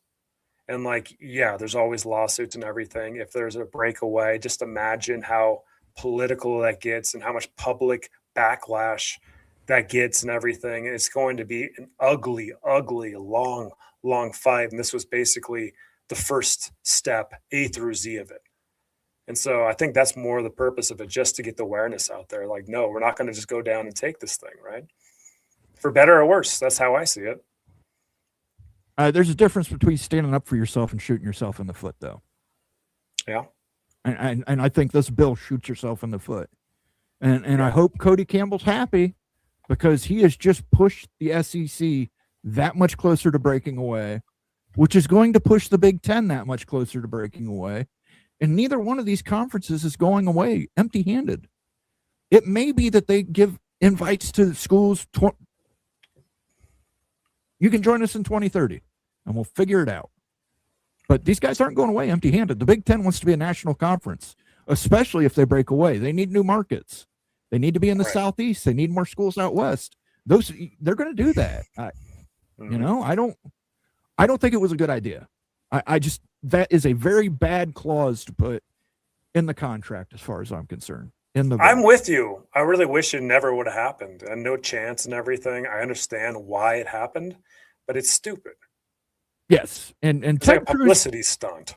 Yeah, Ted Cruz came out and said, well, we can't let the Big Ten and the SEC merge, which I'm fine with. Right. You could have left that part in there. The fact you bring up a single entity's media assets and another conference potentially suing, I ain't for that. Yeah. Caden the Diesel Freak for $2 says, pass the CSA Act. Moen, check your messages. I have to check them after the show. I can't open Twitter while I'm running the show. Caden, I appreciate Phone it. will freeze if he opens anything else. Yes, I will. I have had internet issues all week. We had rain issues all week here in Ohio. And I had to get set up for the Memorial Tournament in pouring freaking rain. The San Andreas could give way, sending USC, UCLA to join Atlantis, and Utah still wouldn't get a Big Ten invite. Love you, wowed you. Well, let's just be fair here. Yeah. Atlantis is in the Atlantic Ocean, not the Pacific. Otherwise, it'd be Pacifics. So if the San Andreas did give way, they would probably be Mer, or I forget what the sea kingdom is in the Pacific Ocean, but they have one. They would fall with that, but I don't know that I'm counting Utah out. Again, this $500 million private equity deal, that just reeks to me, and you've confirmed it, Ute, that the Utes are probably telling the Big Ten, don't pay us anything. Don't pay us anything. Give us an invite. We'll cover our own costs with this private equity.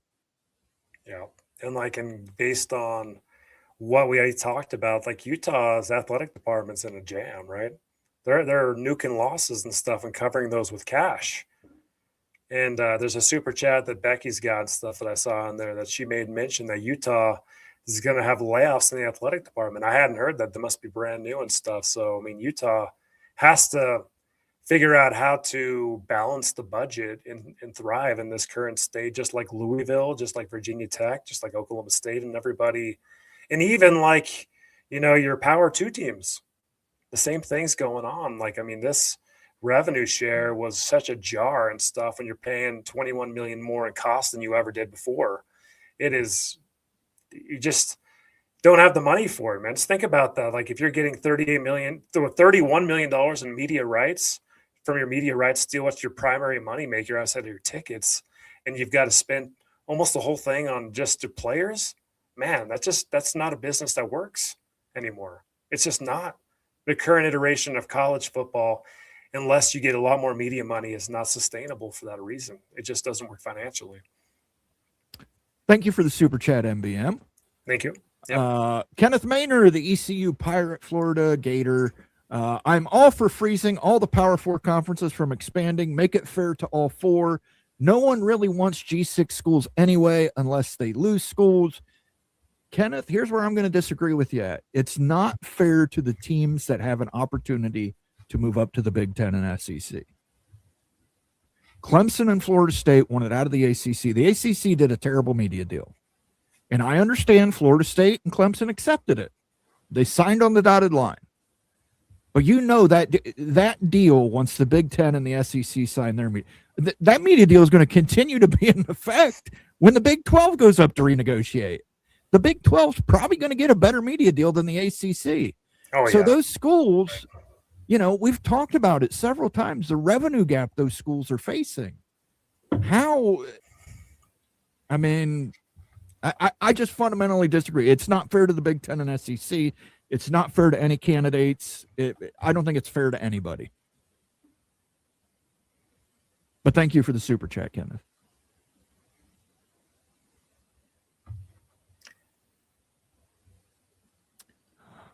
Becky Go Husky says Utah has started layoffs. So you brought that up. We covered that already.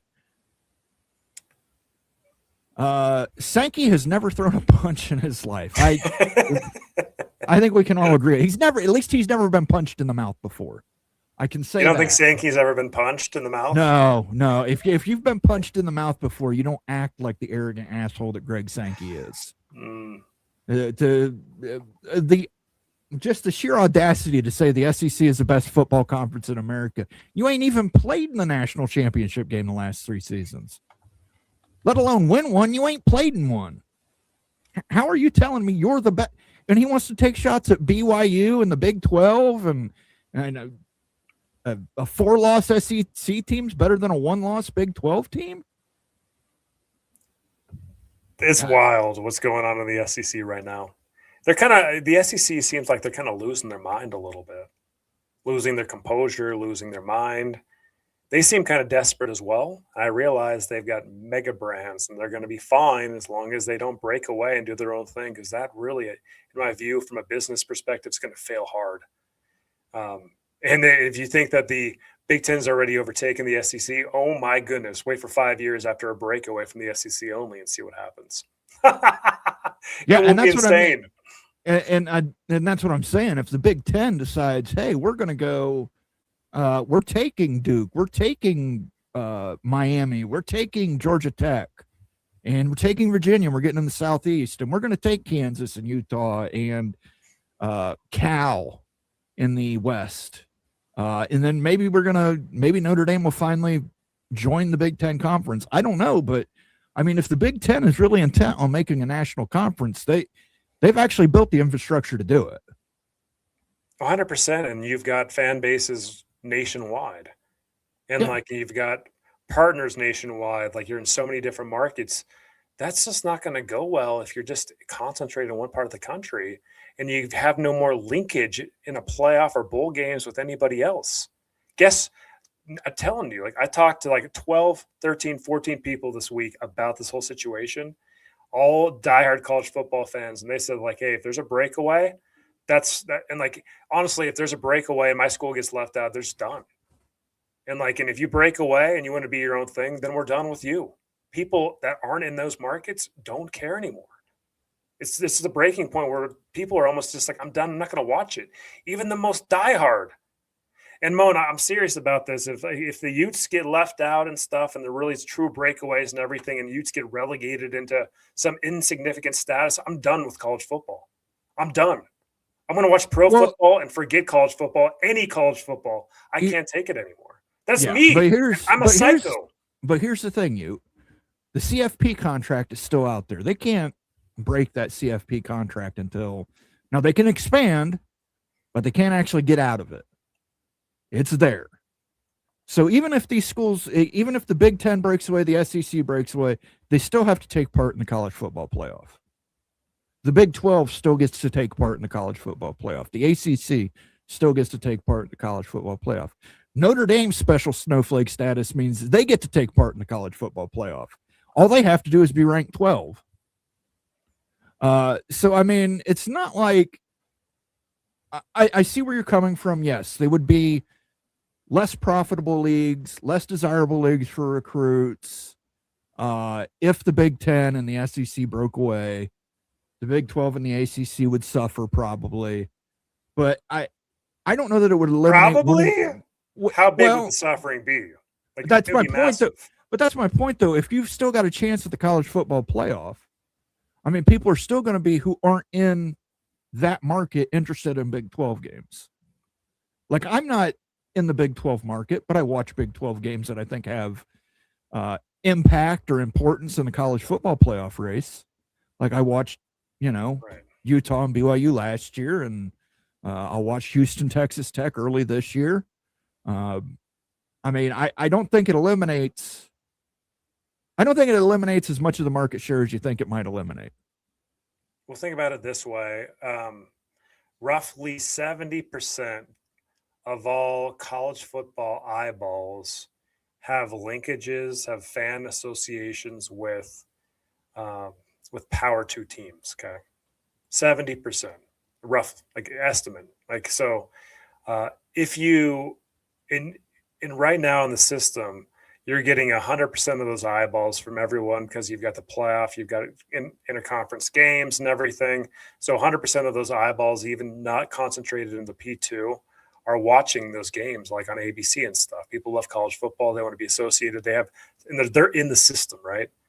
If you do break away and everything, and even if it's an SEC and Big Ten, like you truly will lose 30% of the eyeballs on that. Like people just aren't going. If their teams were there and get relegated down with no chance to go get promoted up, people forget it, man. They're done. So you lose popularity in your sport over time. And even immediately, although the chunks of money you might get in the short term will be greater, you're killing yourself and you're hanging yourself in the intermediate and long term because you're losing 30% of the eyeballs eventually. Maybe. You know, I'm not watching it. I'm not watching any football if Utah gets relegated. Utah's been here. They've been playing in big-time games. They've got a chance at a title now. Here's my problem. Nobody's getting relegated. It is relegation. No, it isn't relegation because they still have access to the college football playoff. If you still have access to win a national championship, you cannot be relegated. Now, if that gets taken away and the Big Ten and the SEC say, at the end of this contract, we're doing our own playoff system, you would be 100% right. But as long as you can compete for a national championship, I don't view it as a relegation because a relegated team cannot compete for a championship. They can only compete to get promoted. Well, who determines the whole structure of the CFP? It's the Power 2. Well, again, that's the Big Ten and the SEC. Yeah. They get the most control over it because they bring the most money to it. But, I mean, you know what? I've said it a million times. I'll say it a million more. Winning is the best solution for every problem. If the Big 12 puts a winner on the field, wins a national championship, the Big 12 will get respect. The ACC got respect this year because Miami came into the playoffs, beat Ohio State, made it to the national championship game, was one Fernando Mendoza run away from becoming national champions as an ACC team. It's the Big 12 has got to field winners. And I'm going to say it again. I 100% agree. BYU shouldn't have been left out last year. Should not have been left out. Utah, I don't know. Utah's a little bit. They had 2 losses. BYU beat them head-to-head. BYU beat them head-to-head. Yeah, makes sense. BYU shouldn't have been left out. Notre Dame should have been left out. I'm sorry, Fighting Irish, but you should have been. You did not have good losses. But, I mean, again, this gets to AQ models. Let's put AQs in there. I don't have a problem putting AQs in there. Let's give automatic qualifiers to ensure that, like, the Big 12 gets 2 to 3 in there. Yeah. You're probably going to have to give the Big 10 and the SEC one more to make them happy. You know, I've mentioned it before, you know, I'd like to see 3 for the Big 12, 3 for the ACC, and 2 for the G6. But like Town Hawk says, Moen, you know, you want to watch Kansas Mizzou this year. You're absolutely right. I want to do it. I probably will watch that game if it's not up against an Ohio State game. I watch all kinds of college football. I like to watch Big 12. I like to watch Mountain West. I like to watch MAC. I love my MACtion here in the Midwest. I watch all kinds of football. If there's a breakaway, does it impact my desire to watch the Big 12? No. Does it impact my desire to watch the SEC? Not if it's a team I want to see lose. If Alabama's playing somebody, especially if they're playing like a Mississippi State and they're losing, I'm watching that game. I want to see that. If Vanderbilt's beating up on Georgia, I'm going to tune in. Now, granted, I don't particularly want to see Auburn play Arkansas. Uh-huh. Now, I don't want to see the lower brands, the lesser brands, or however you want to put it. But I guess like it's just having like being at a certain level, and then say that the CFP was taken away and stuff, and there's breakaways and everything. Like there's a point in time where like you were at a level, and that's been taken away from you. There's no way to get up. It's basically closed box and everything. And there's a point where you love something so much, it just breaks your heart so much, you just got to step away from it.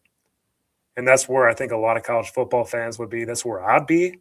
And maybe in future generations, that would kind of heal over time and stuff. But I don't know. I mean, like, you'd really lose a lot of significance. Like, the state of Utah's crazy about football, man. You don't even have a Power 2 team in this whole state of Utah. And, like, it's growing. Like, you've got big-time recruits coming out and stuff. Football in high school is just a factory here now. And if you don't have an NFL team, and Utah would never have an NFL team because of Sunday play, and you didn't have a Power 2 team, it really would just, I think, fade away. You just focus on some other sports that you can compete at the highest level on. So I think that there would be real ramifications with losing tons of fans that got left behind, that got relegated. I saw comments too. Like, let's get to some of these comments. There's some really good. I will, but I comments just that got a I'm seeing quick on this. question. Do the other Salt Lake City teams not play on Sunday? Does the hockey team not play on Sunday? Does the basketball team not play on Sunday? Not at home. They'll play away games, but Oh, okay. unless Well, it's like, unless it's a playoff game where like the NBA says you can, there's no choice. It's happened once or twice in the history of the Jazz, but they don't Yeah. play. There's no Sunday play in state.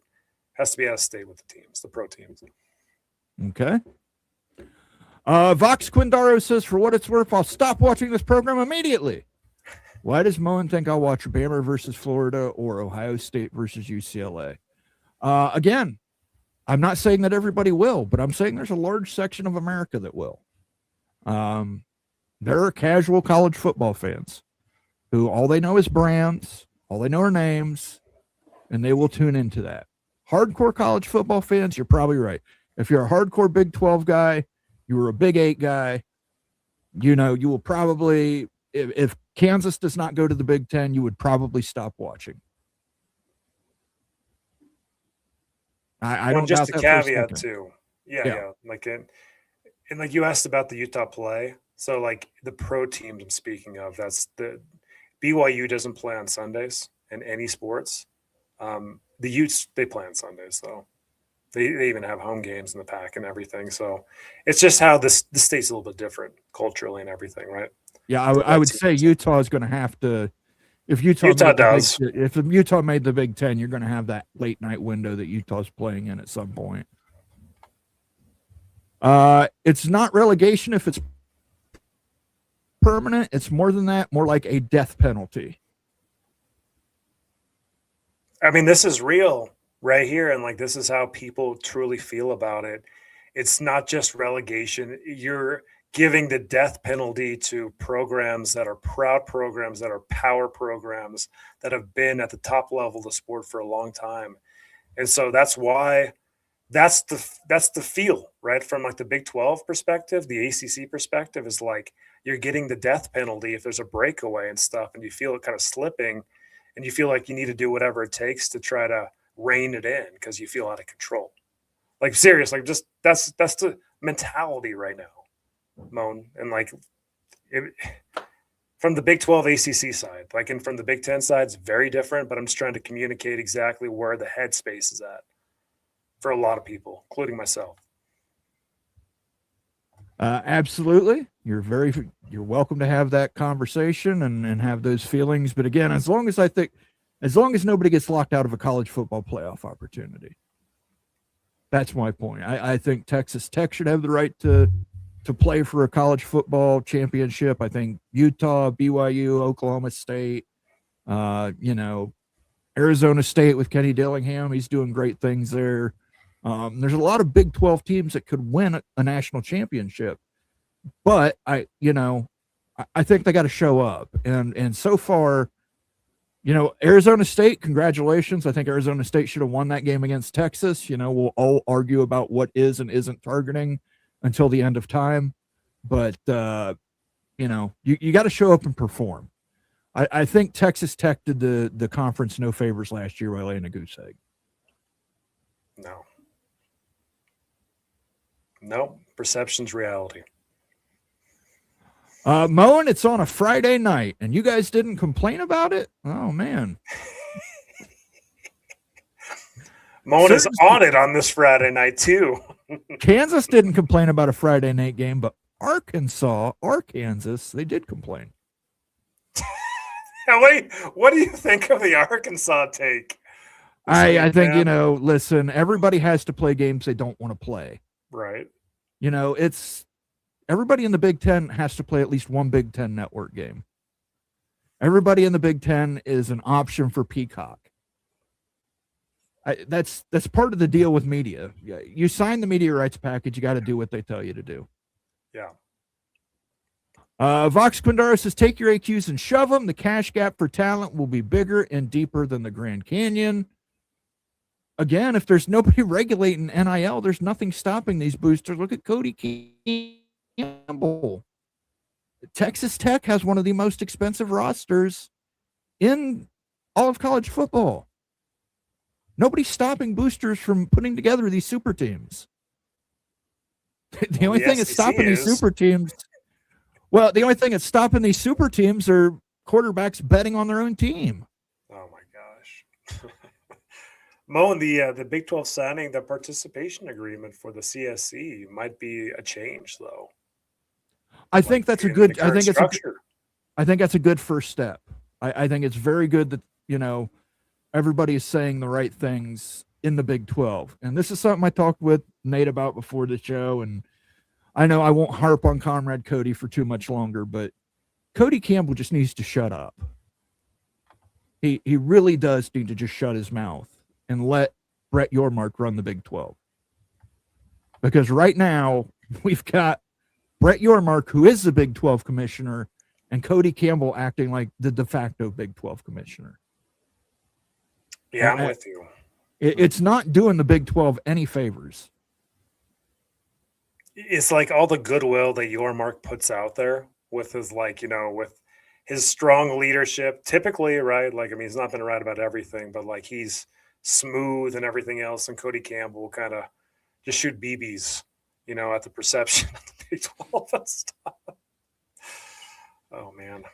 Yeah. Becky Go Husky says, sorry, but Notre Dame deserved to be in over BYU. BYU got smoked twice by Texas Tech, who lost to ASU. ASU lost to Mississippi State. Notre Dame lost to Miami and Texas A&M. Both losses were close, but Notre Dame did not play in a conference championship game. If Notre Dame didn't like getting left out, should have played in a conference championship game. And I'm not saying they should have joined the Big 10. They could join the ACC. They could join the Big 12. They could join the SEC.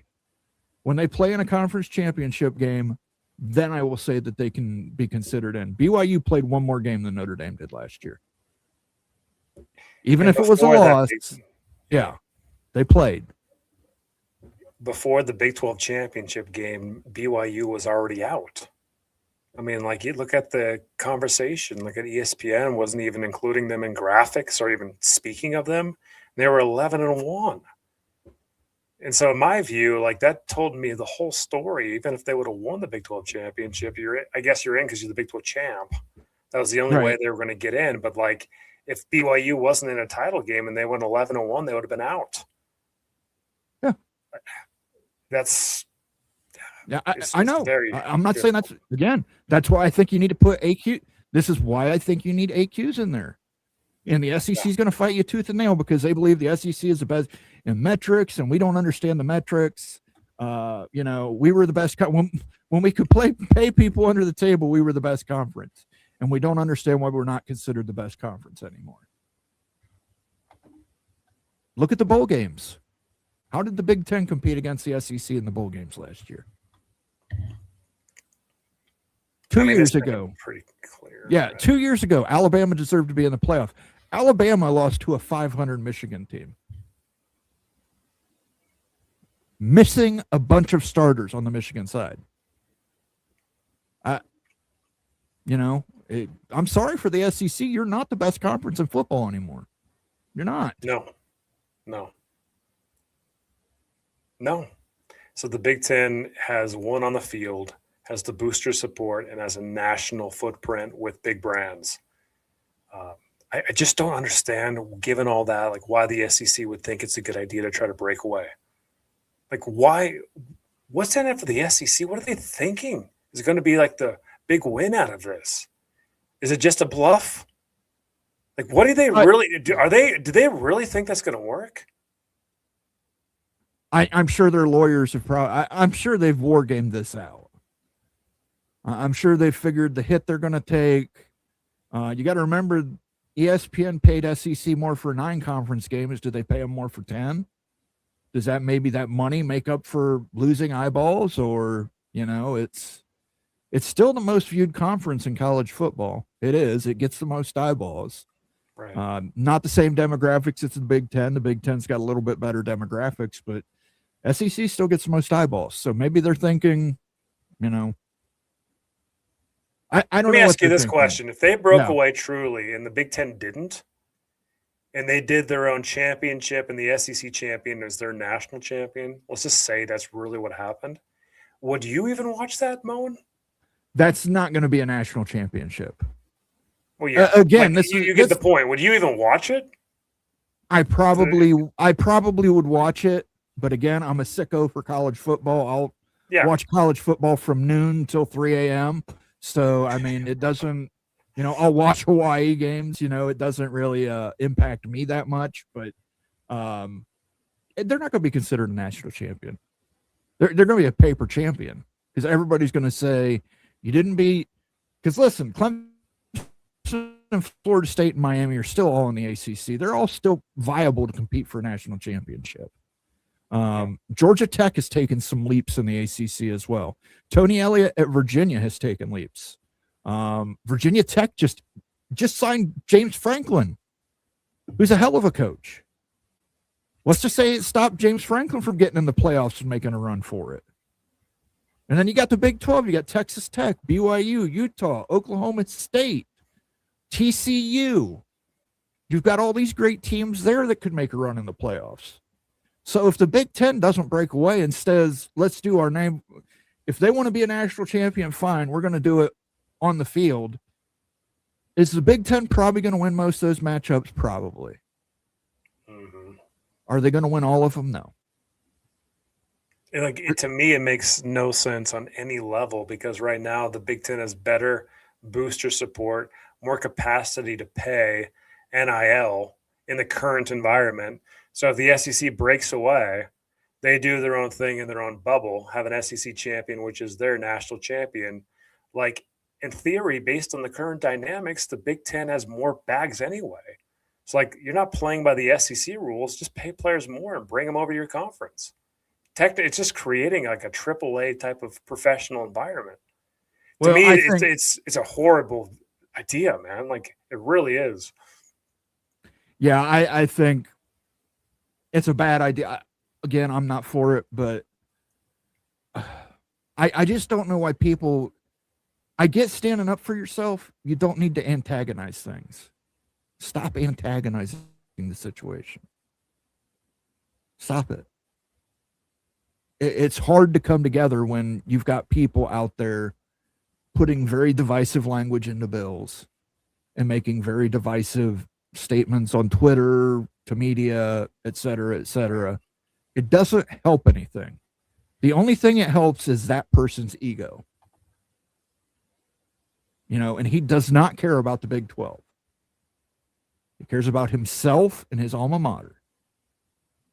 And if he thought for a second, if the SEC came to him and said, we'll put you in the SEC, Texas Tech is gone. He would cut that check yesterday. He does not care about the Big 12.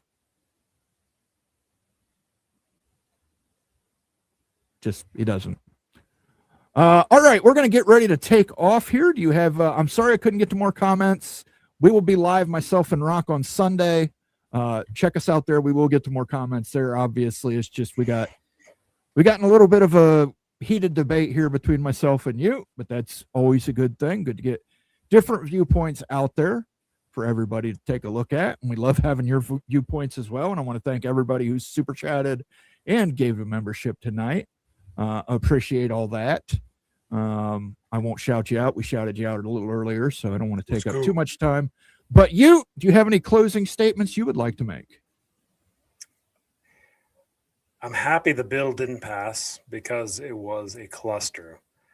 But I really hope that we can get to a place where we can work together as a group in like the FBS to continue playing together with governance and structure. I think that's a simple thing to say for where we've been and stuff. And that's what made the sport so successful. Like, can we continue just trying to work on how that could look without just threatening to take my ball elsewhere? Yeah, I think there's more opportunity for that. I agree with you. I understand the point of view that the SEC is coming from. They don't think things are fair. I don't agree with the fact that they don't think things are fair because they're not winning national championships. That's ridiculous. It's not because it's not the playing field has been leveled, and that's what the SEC's big upset is. People have leveled the playing field, and they don't have the ability that they used to have to just go put a McDonald's bag full of cash in a recruit's car. That's gone. Now you can go to the car dealership, and the car dealer will put the cash right in the free car he's giving you. Yes. Mark Wahlberg has been cutting $1 million checks for a lot of kids in Columbus. So, and giving them free cars. So it's not, the SEC, their big argument is it's not fair that the playing field has been leveled. I disagree with it. I disagree with the silo idea. I don't like it, but I don't think it's a good idea to have these bills come out that have such aggressive clauses in them targeting just two conferences, especially with everybody being in a conference that is guilty of it. We're all guilty, guys. Nobody is innocent. Every single one of our teams in the A4 are guilty. That's it. That's all I have to say. Thanks for tuning in to another Big Freaking Friday show. Yes, Mark Wahlberg, the actor, Tawtown Hawk. He owns a Chevy dealership here in Columbus. Mark Wahlberg Chevrolet. Thanks everybody for joining us here on the Big Freaking Friday show. Again, you will see a Moen Confidential video tomorrow called When Will It End? About the Notre Dame Fighting Irish and how much serendipity they have brought to their membership and previous conferences. And then on Sunday, you will have Rocket Rant and I for Moen After Dark. And then you've got a video coming out this week. Why don't you give us a little highlight of that, a little peek around the corner? It's under construction right now, but it's a video that is comprehensive about how valuable to a media company each school is, and there'll be considerations too for redundant markets and like what, for realignment purposes, like what schools really are truly the most valuable based on like their current brands for TV, their markets, their market demographics. And it's pretty complex, but pretty revealing too. So I'll try to package that in a fun way to deliver it. All right. Very cool. If you have not done so yet, make sure you hit the like and the subscribe button. Those help us out in the algorithm. Also, if you're watching us on demand, leave a comment. We do respond to comments. So leave a comment. Milk drinking lady is Jan Arden. Jan Arden. I don't know. We're going to argue over Jan versus Jan until the end of time, but it's definitely Jan. She could be French. She could be French Canadian. Well, that's really awkward looking at her doing that right on your mouth, right? To be fair, after I've had some really hot wings, I'll do that. Oh my. Well, thank everybody for tuning in. Make sure you like, comment, subscribe, all that good stuff. We'll catch you on Sunday. We'll catch you back here next Friday for another episode of the Big Freaking Friday show. Until then, have a great weekend, everybody. Stay safe. Enjoy the weather. Go Utes.